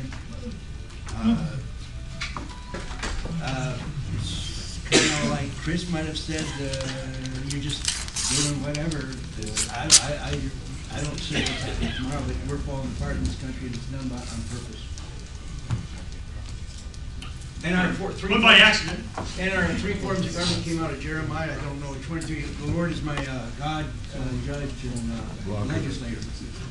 So So I see it as a spiritual problem, and that's not real popular in today's world, but So you can join us and stop voting then? Go ahead, sir. My name is Harold Hayden, and I've been associated with the Breakfast Club back in the 80s. I'm an old timer. And right now, what I'm doing is trying to educate people on who they are. The reason why most of you people are not, or any of you people are not successful in a court is because you don't understand who you are. Now, I'm the guy that made the Treasury webpage. I'm trying to purchase a car with a note. In the last 4 years, I've been studying negotiable instruments, banking. I'm now a criminal because I got arrested for writing a note to pay for this car. And to make a long story short, when you took me into court, they could never get me to admit that I was the all capital letter name guy. That's why you lose in court. You lose big time in court because you're all taught how to lie. You're all taught lies. And the minute you admit that you're this, cop pulls you over, he wants to see your driver's license, you pull it out, show it to him, he says, is this yours? Is this you? What are you going to say? The average person's going to say, yes, that's me. You just lied. Because I'm me, this is a driver's license. All capital letter name is a corporation. It's not you. You have to make that distinction when you go into court, or you will go to jail, period. Because they already know you're lying. And why they want you to court, this court system is a money-making deal for the court system and the retirement of the judges. They're called judges. They're really administrative officers. Because they're not an Article 3 court, they're private courts. And one of the guys on my staff traced this court system. It has a Dun & Bradstreet number and an EIN number. This court system, all court systems are private. And the head guy that owns the court system here in Maricopa County is a Catholic priest. Now, the other day, we found out that if you have any problems with any of this government stuff, you get to contact the Archdiocese, you get to contact with the Vicar General. He's the guy over the court system. He owns the court system. Now, when I got into court, I don't know how many judges I got in front of. Nobody wanted to take my case because I wouldn't lie. So they're offering me all kinds of deals. I don't know how many deals they offer me, but I don't make deals. So, to make a long story short, they dragged my case out for 10 months. So, I found out that how to get even with all these judges, how to win. And one thing is that if they want to represent you, these lawyers want to represent you, let them. You appoint them as a fiduciary trustee for the settlement and closure of accounts. Every one of you in here is worth at least $3.5 billion. But you don't know you got this account. Every time you get a license, they open up an account for you. That's why you're all capital letter name. That's your commercial name. Everything in this universe has to have 3 legs so it stands by itself. That's why our government's got 3 legs. I'll give you one more minute because this could go on. Cop pulls you over. You should let us know at the beginning of the thing. When a cop pulls you over, yeah, go ahead.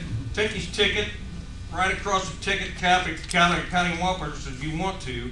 Name him. Every officer of the government has a fiduciary responsibility to you, and when you go home, get in your computer and look up fiduciary. Everything you can look up on fiduciaries. Every public officer has that fiduciary responsibility to you to protect your trust, the public trust. And the public trust that they're talking about is the DTC. That's a depository trust company that was formed to take control of all the wealth in the United States. You own absolutely nothing. God created it, you can't own it. So they come along and they create the straw man, what they call the straw man.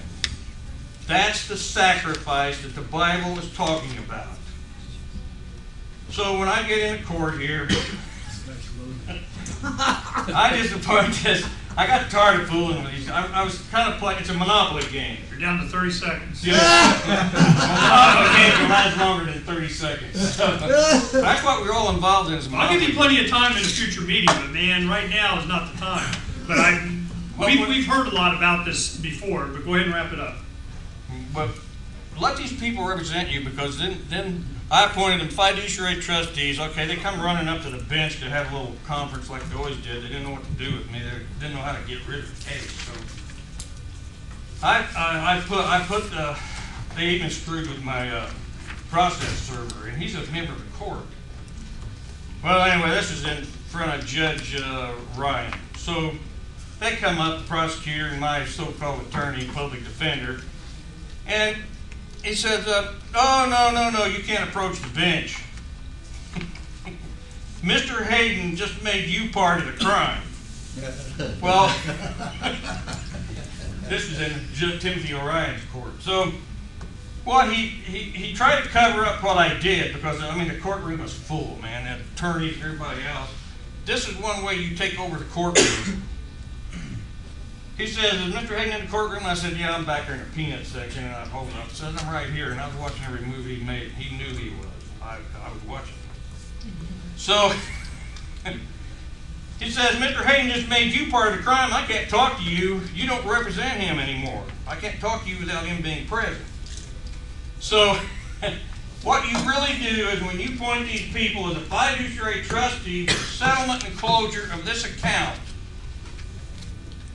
you don't pay, they do.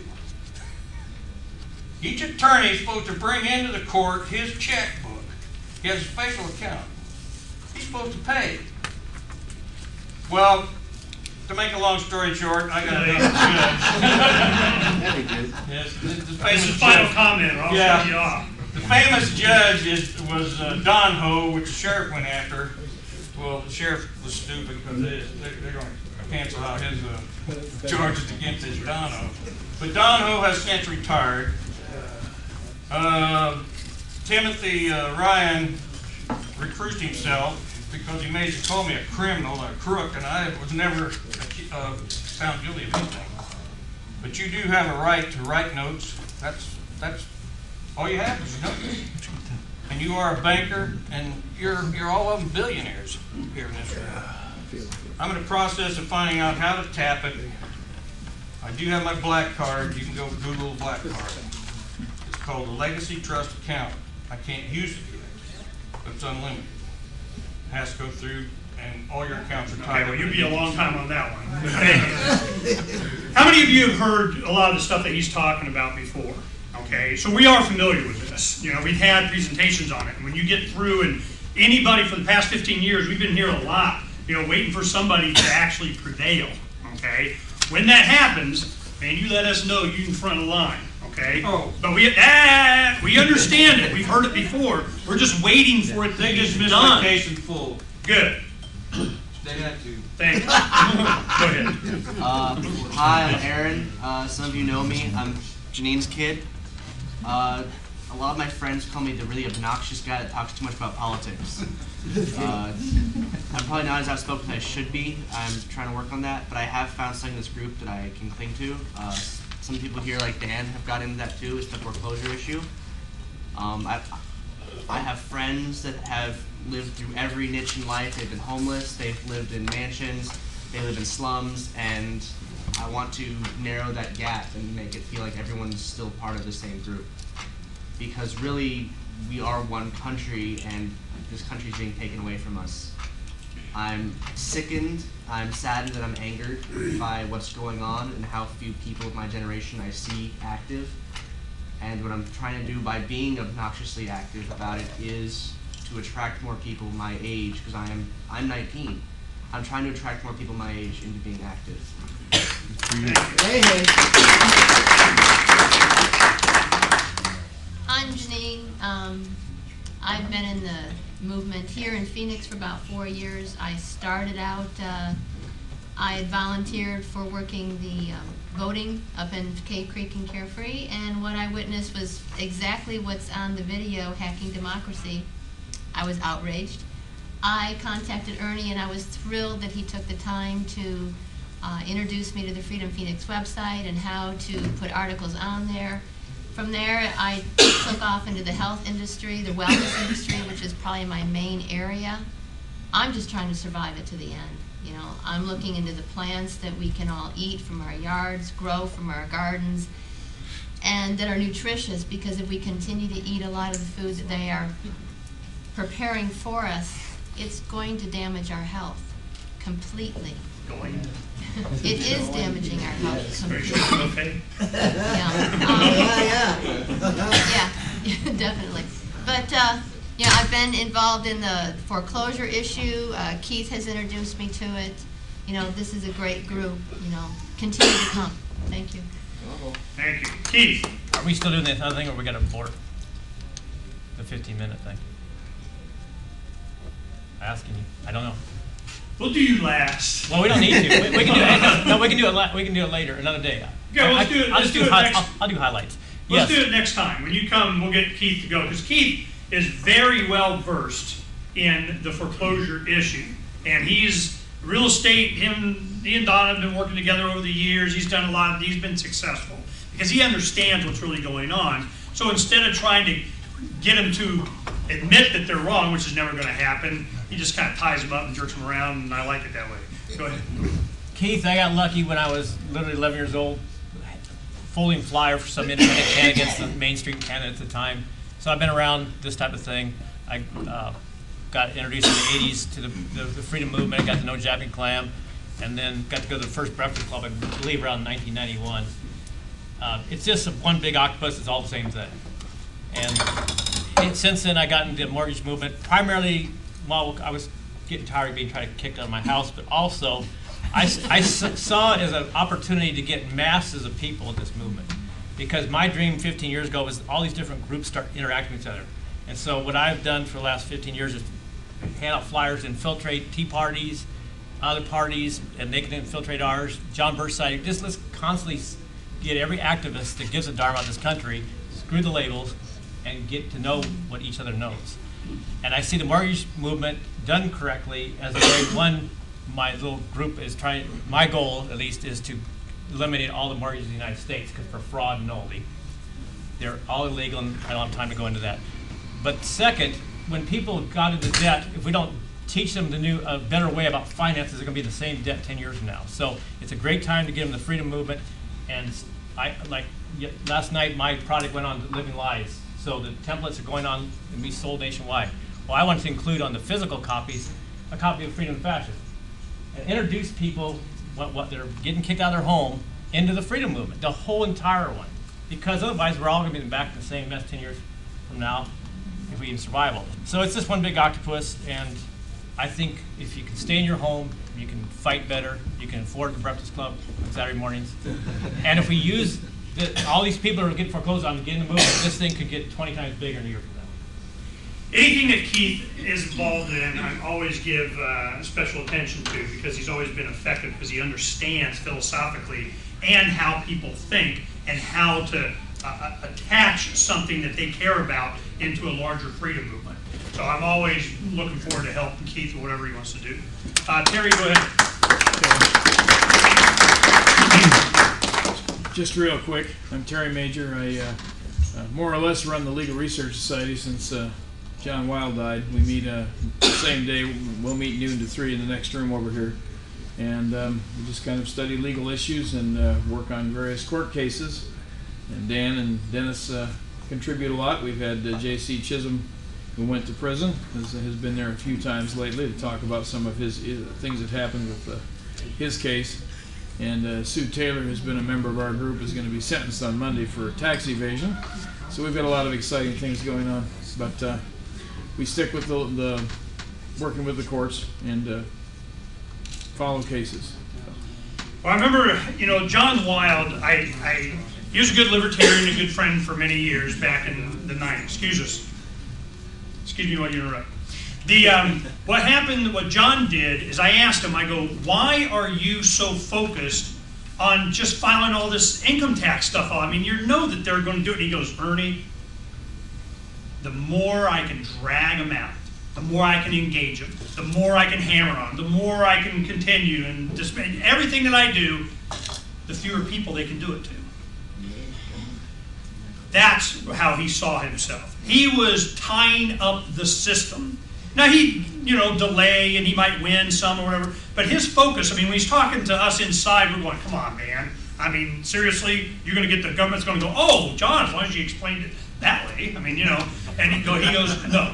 While we are engaging them, they're not doing it to other people. And I'm going, okay, I'm hip to that. So I always had respect for John. He was really good at tying them up. Frank. I've been coming to the Breakfast Club shortly after Ernie was out at toddler stage. That's quite a while.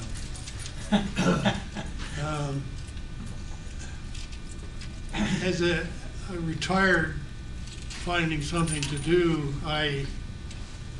outside of the Breakfast Club and avocation, I work with a seniors group under the sponsorship of Mexican Community College. So education is kind of my thing, and one of the things I have there, I consider myself a libertarian in training with Ernie as my mentor. So I'm still working at becoming a full libertarian. He's working, he does a pretty good job most of the time. As an advocate of education, I'd just like to pass on one of the best audio-visual items to find out how the world really is and how it works. Watch The Wizard of Oz. And I'll pass it to Jim. Now listen to Pink Floyd. Jim Hallows, and this is probably my 5th or 6th meeting. About 8 months ago, I'm 67 by the way, I finally woke up. I'd been suspecting 9/11 for a while, but none of all this. Guy gave me a book to read. It's called None Dare Call It Conspiracy by Gary Allen. And I bought 4 copies of that book and passed it out to different friends of mine who, no way, no way. Bingo, the light goes on. It's a great book to give to people to read. It ain't that thick. Really good. And the thing that scares me, in addition to everything else that's going on right now, is these FEMA camps that nobody seems to be doing a damn thing about. Yep. That's the end game. That's their end game. And it scares me that I don't read about it anywhere. I just see it online on YouTube and the folks that have been visiting there, Alex Jones. I need to do something about that. Right on. Thanks. Donna Hancock, me and Arnie have been active in Arizona libertarian stuff since 1989, mainly to make it a better place for our kids. Well, now we're into the grandkids phase. We took the red pill a long time ago, so basically what we do now is just offer the red pill to everybody.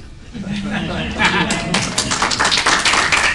were you going to say about the Wizard of Oz? Thank God for Ron Paul. He's just back there pulling the curtain. Yeah, you need to know who's behind the curtain to understand really what's going on. Yeah, it's not me. That's all I know. Yeah. I want to be behind my own curtain. Can I be in charge of me? They go, who's behind the curtain? Can I not care? Ernie's pretty good at keeping it local and focused. But when the world over, you need to know who's behind the curtain.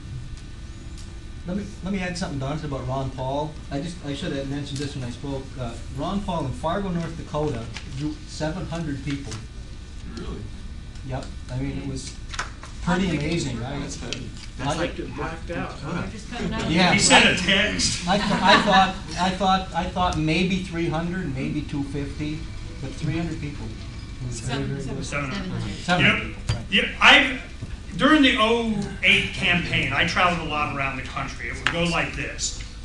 There would be an announcement the day before that he would be able to stop by some school or function or hall that somebody had got for him to speak to people.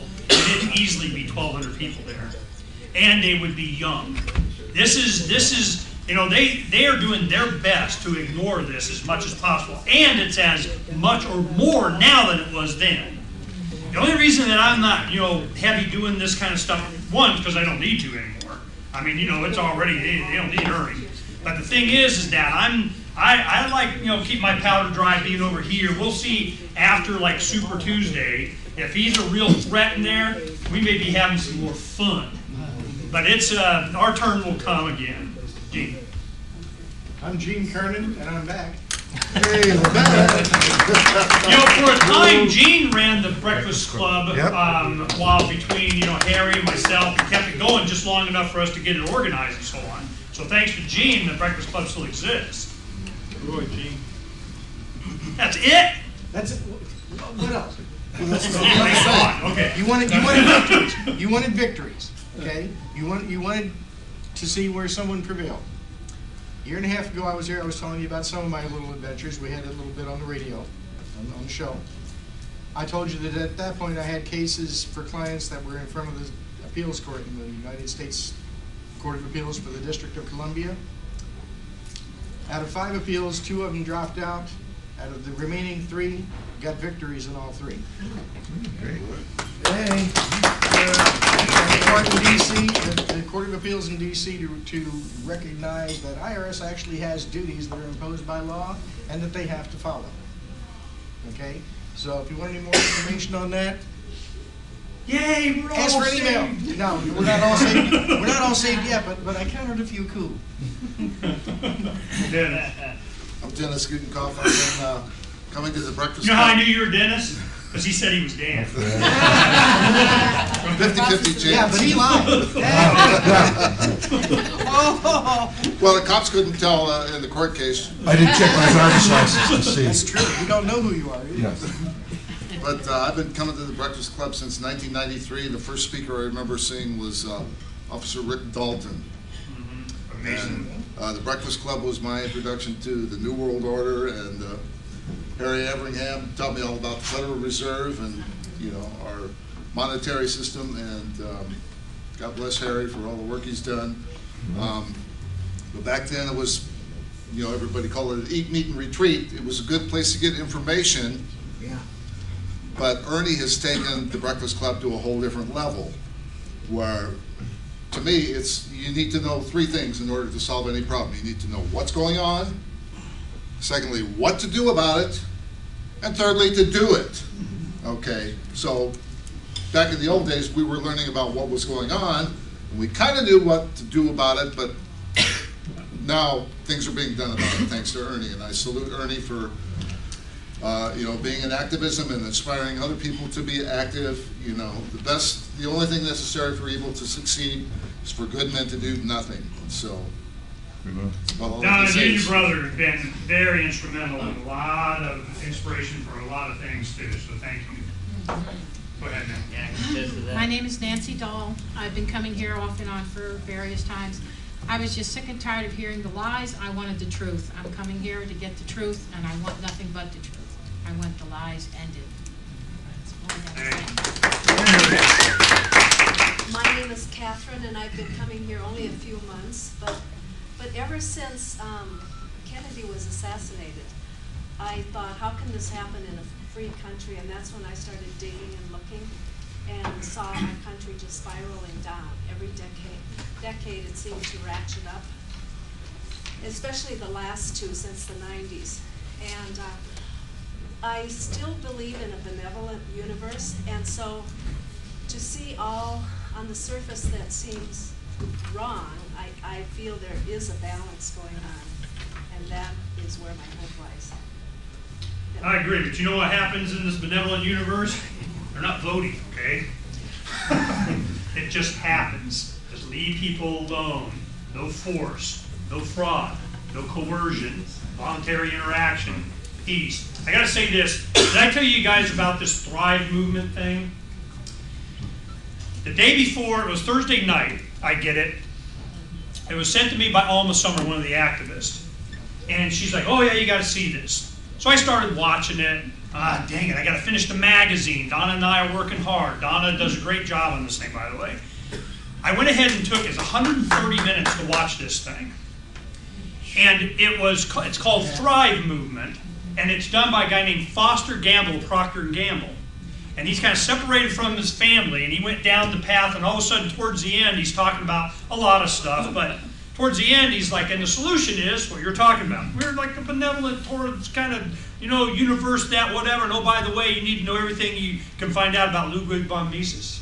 And I'm going, yeah, baby. So it was all Austrian economics. He was about a voluntary, the non-aggression principle and all this, but more from the left view. So Don and I contacted him for me to interview him. We'll be talking to him towards the end of the month, and hopefully before our next thing. But here's somebody with a lot of money, big website, quality video production of all, and the whole thing is they want to build or make aware a lot of what we've already been doing in the voluntarist movement from a totally different aspect. In fact, it was so intriguing and so perfectly kind of done, and that I was worried they might be, just wanting to consolidate emails, you know what I mean?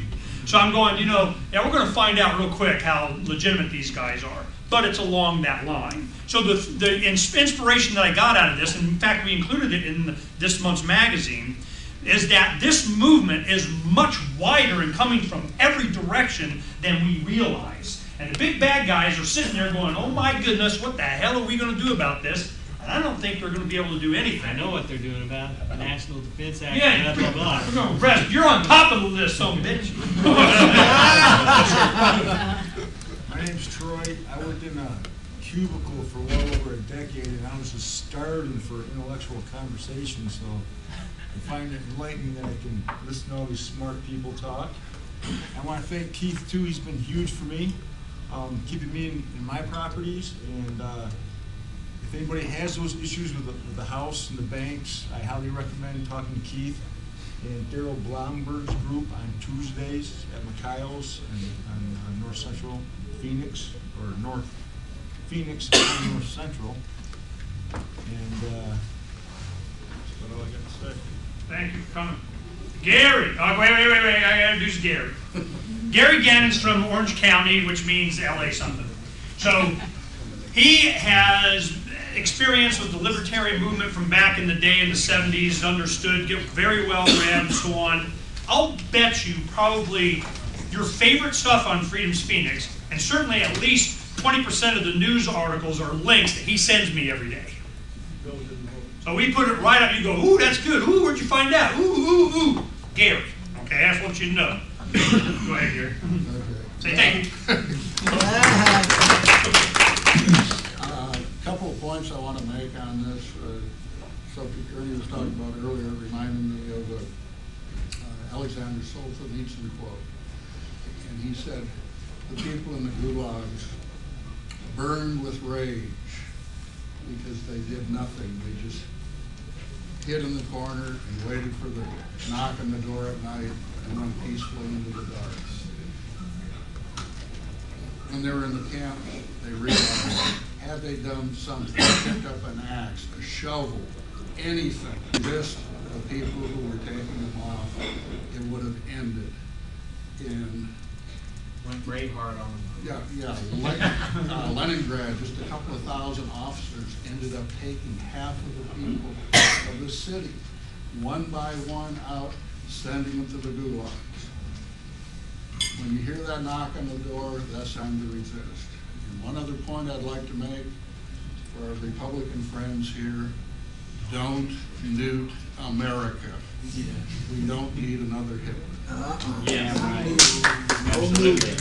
Don't nuke America. Okay. Thank you for that. Although the first time I came to the Arizona Breakfast Club was in 1987, a long time ago, when Barry Young used to promote it on the show. Remember him? Back in the day. Yeah, we're not friends. Anyway, I know.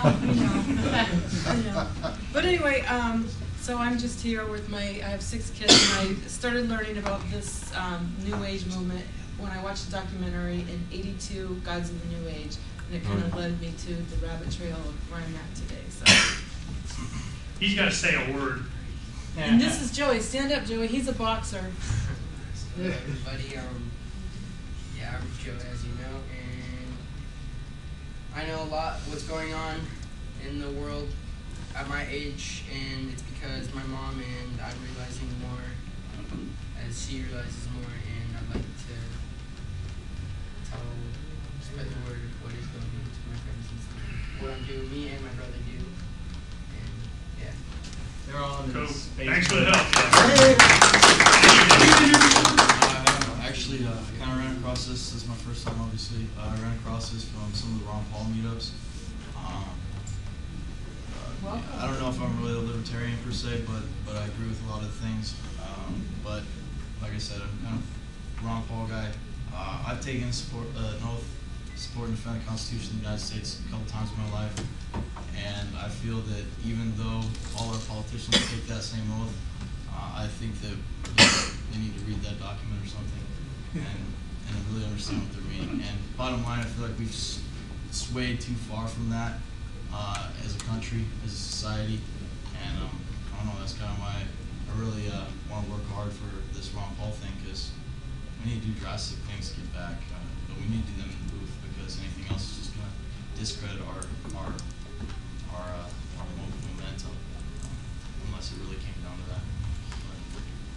What's your name? Mark. Have you been in the military? Yeah, I actually just got back from Afghanistan about 6 weeks ago. I've done both. Tell me everything. We all know that they know something's wrong, or they kind of brainwash them into thinking I mean, they're doing is there's right. a reason Ron Paul has more contributions than all the other GOP and Obama combined from active duty military. The people there, do you notice that they got it? Well, like I said, I think the military, despite what society wants to tell us about people joining the military because they don't have any other chance or whatever they want to, whatever kind of propaganda they want to do to make it seem like the military is these folks only options. Hey, I'm sure that's true for some people, but we can go round and round about the legitimacy of these wars or whatever, but I mean, people are still doing that because of pride in country. And unfortunately, it is what it is where we fight these days. But I think that as disheartening as this thing is, the provisions within the latest National Defense Authorization Bill or Act, there is a lot to fear within that. But I think that you truly have people that have taken that oath. I mean, some of my friends, that has been a true blood oath for them, and they're going to support the Constitution. I hope to God that it never comes down to that, but I think that we don't have as much to fear. I hope that you understand what I'm saying and don't think I'm brainwashed, but I don't think that we have as much to fear from those people turning on us as we do, as we want to think. We have a scary government, we have a scary thing that they're doing, but just keep faith in those people out there, regardless of the battlefield. They took that oath, and I think a lot of them understand what that oath entails. Let me go ahead and say, legitimize. The problem is that every one of these bills that come through and they get supposedly passed, it legitimizes in their head they won't be brainwashed. What they're doing is right. Yeah, let me go ahead and expand on what he's saying, because I think I can help him articulate this, and correct me if I'm wrong here. I want to help you out here, because I went through this. In the mid-90s, some of you guys may have heard me talk about there was a thing called the resistors. Well, they were kind of a right-wing, we want to play Army Green Beret guys out at Fort Bragg, but and they probably didn't represent the majority of people or what he's talking about.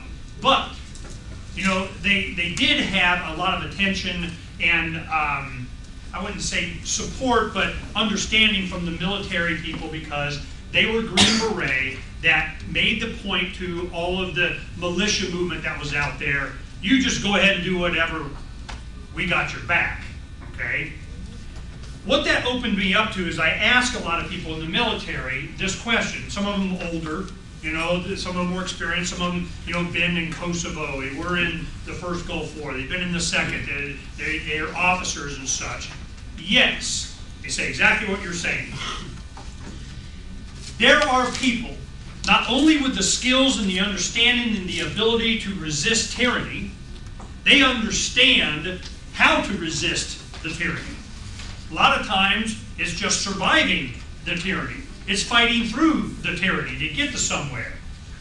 if you are, and that's what my article in this month's magazine was about, if your focus is to combat and to fight and to kill the government thugs that come, that are out there, then you're like a war on terror. You're fighting a symptom. You're fighting a tactic. You're not really going to the root. But, like what Gary says, when they come banging in the front door, I made that point too.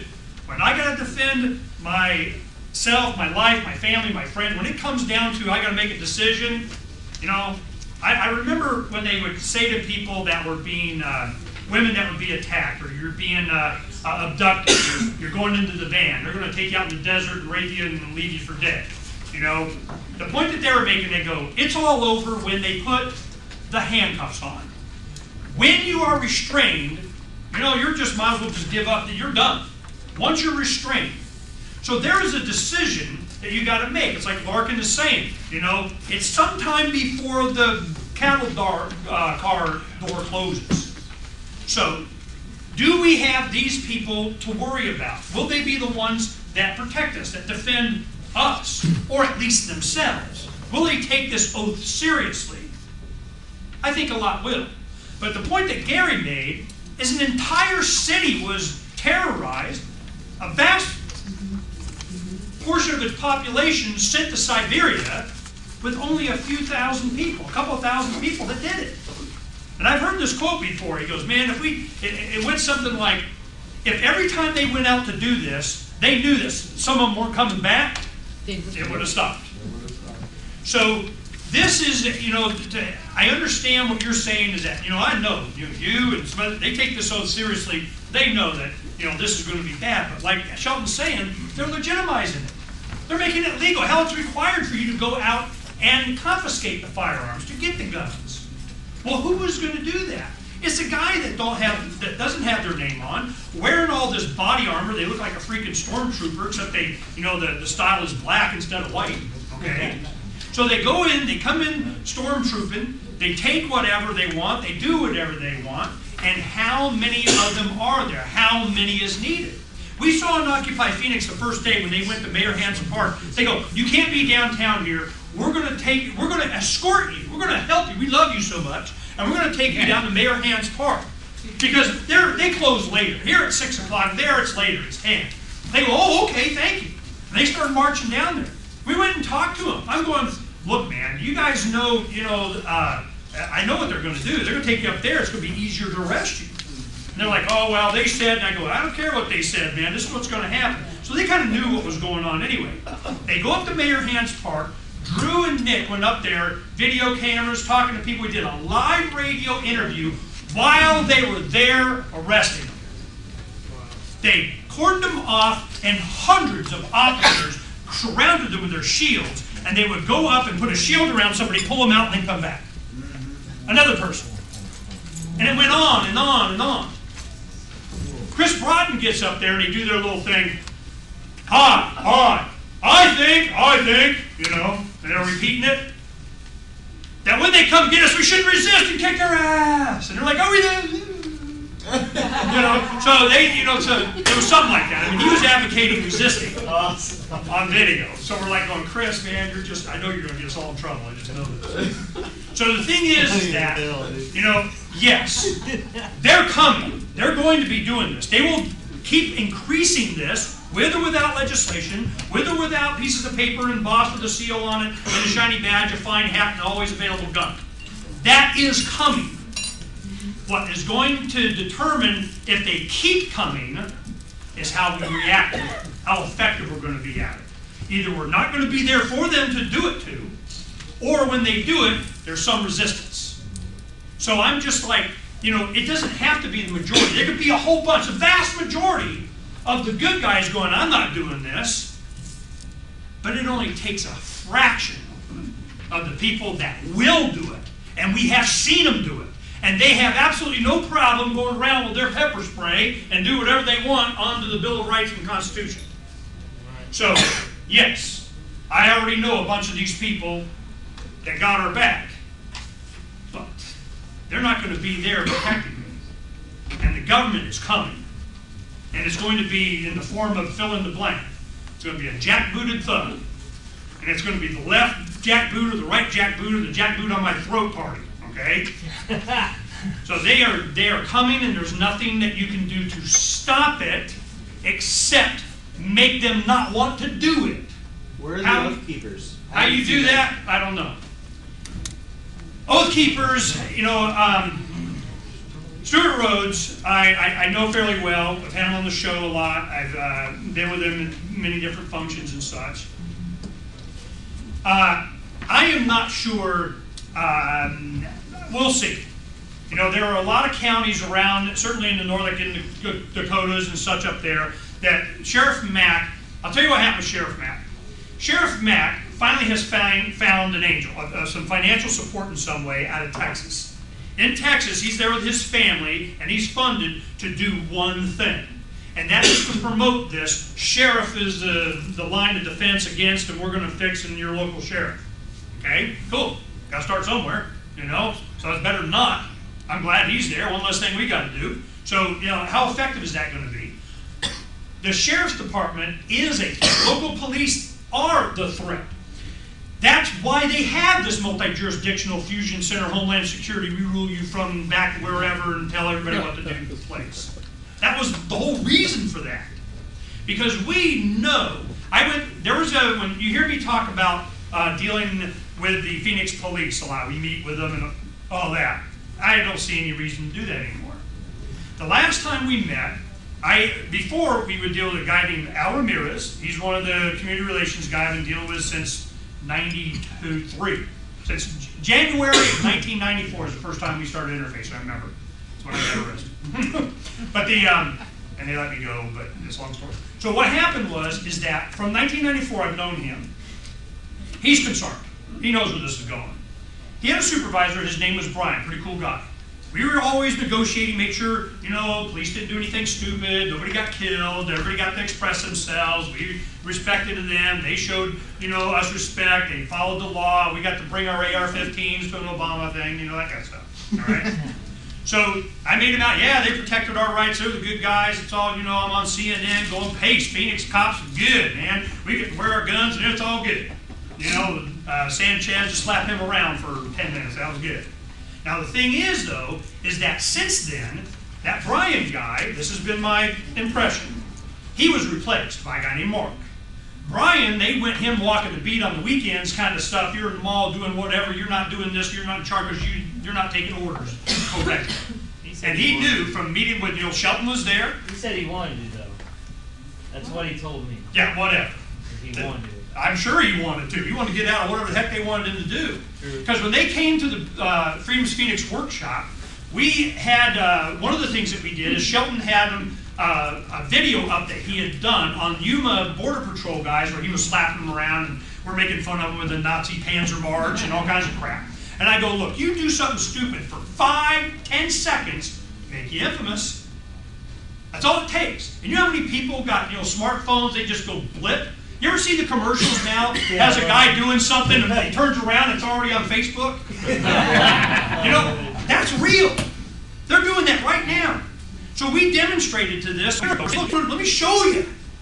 So they're like, yep, yep, yep. And Brian is like, you know, I so don't want to be part of this because he knew what his job was under this multi-jurisdictional tell us what to do thing. So here comes when we did the TSA thing at Sky Harbor.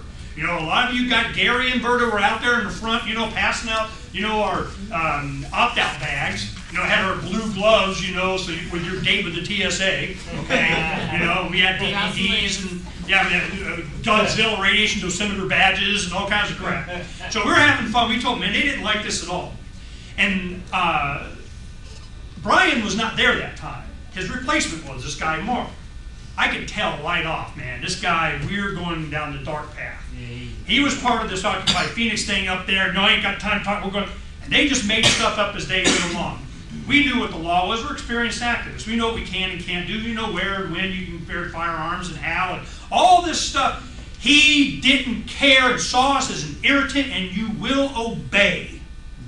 This is, and they will select the officers that will do this to be under the order and direction of guys just like him, and he will take his orders from the Central Command.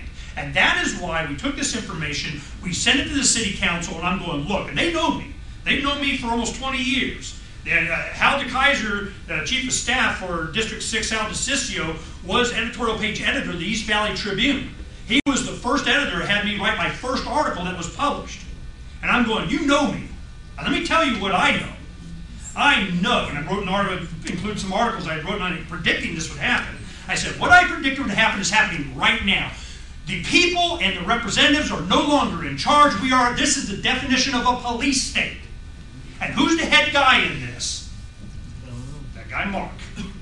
He's just a face. He's going to do whatever he's told to do with the promise of whatever he's going to get.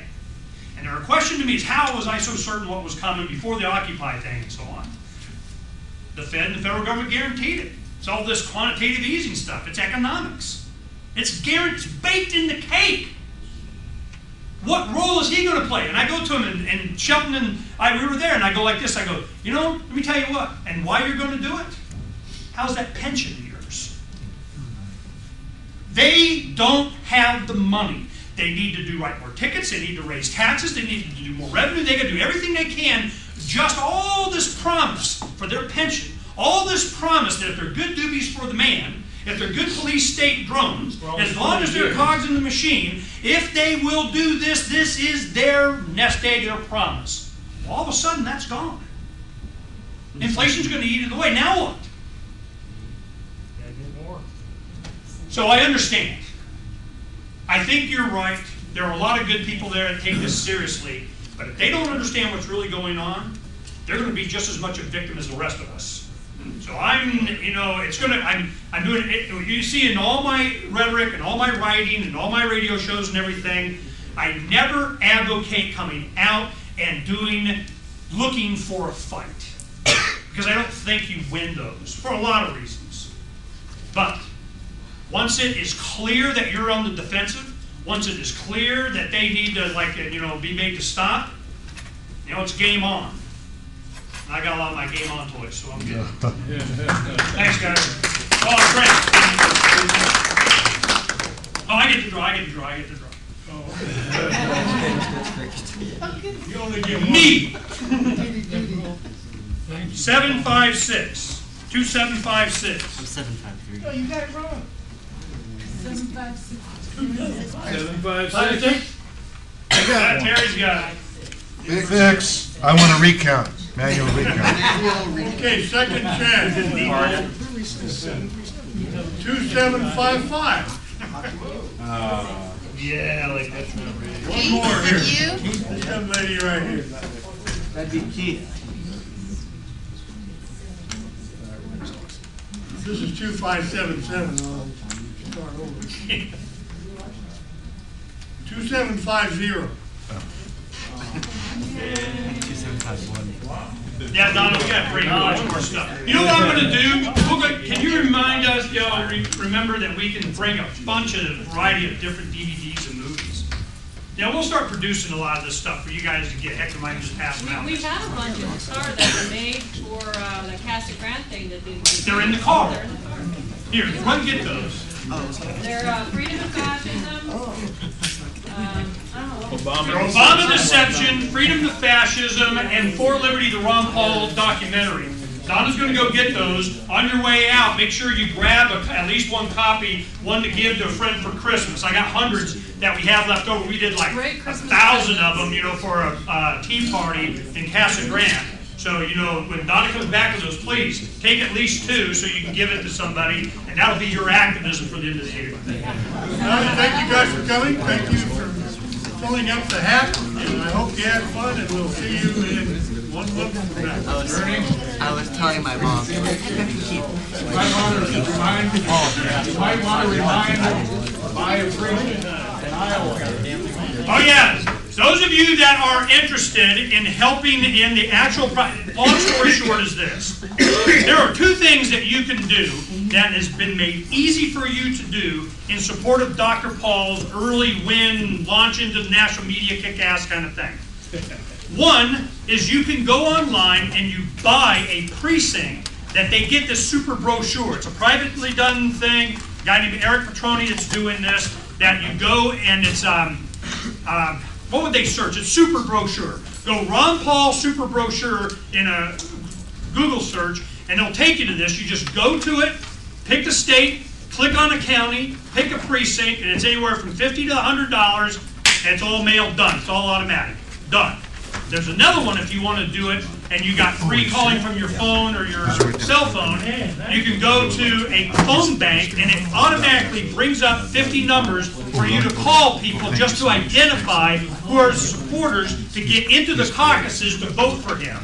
This is a concentrated effort that's being done by these two private groups, and it's being very effective. And I would be shocked if Ron Paul didn't kick the living crap out of them in Iowa and New Hampshire. You watch. It's not going to matter, though. Huckabee won Iowa last time. That's what they're going to say. Oh, one more thing. I called Pal last night, late, and I go, what the hell is this article? All of a sudden, I'm looking at the traffic on Freedom's Phoenix, and I have this one article open. Woo! Everybody's downloading this thing that was written like 3 years ago. And I'm going, what the hell? I look at it, and it was all about the third quarter contributions to Mike Huckabee from the military-industrial complex towards the end of his campaign. And it was all just detailing who really owned him. You think he got a Fox News position by accident? Okay? So I go, why would they pick him now? The reason is because Huckabee is being vetted. A lot of people doing research and everything because he might be considered for a VP spot or he might enter the race. So all of a sudden they're out there on the internet looking for stuff. They hit Freedom's Phoenix and go, ooh, here's some dirt, man. Woo! So we're helping with that. I didn't put it up. It just I can see it on my track. All right, then I'll see you. I'm just going to the next. Same one.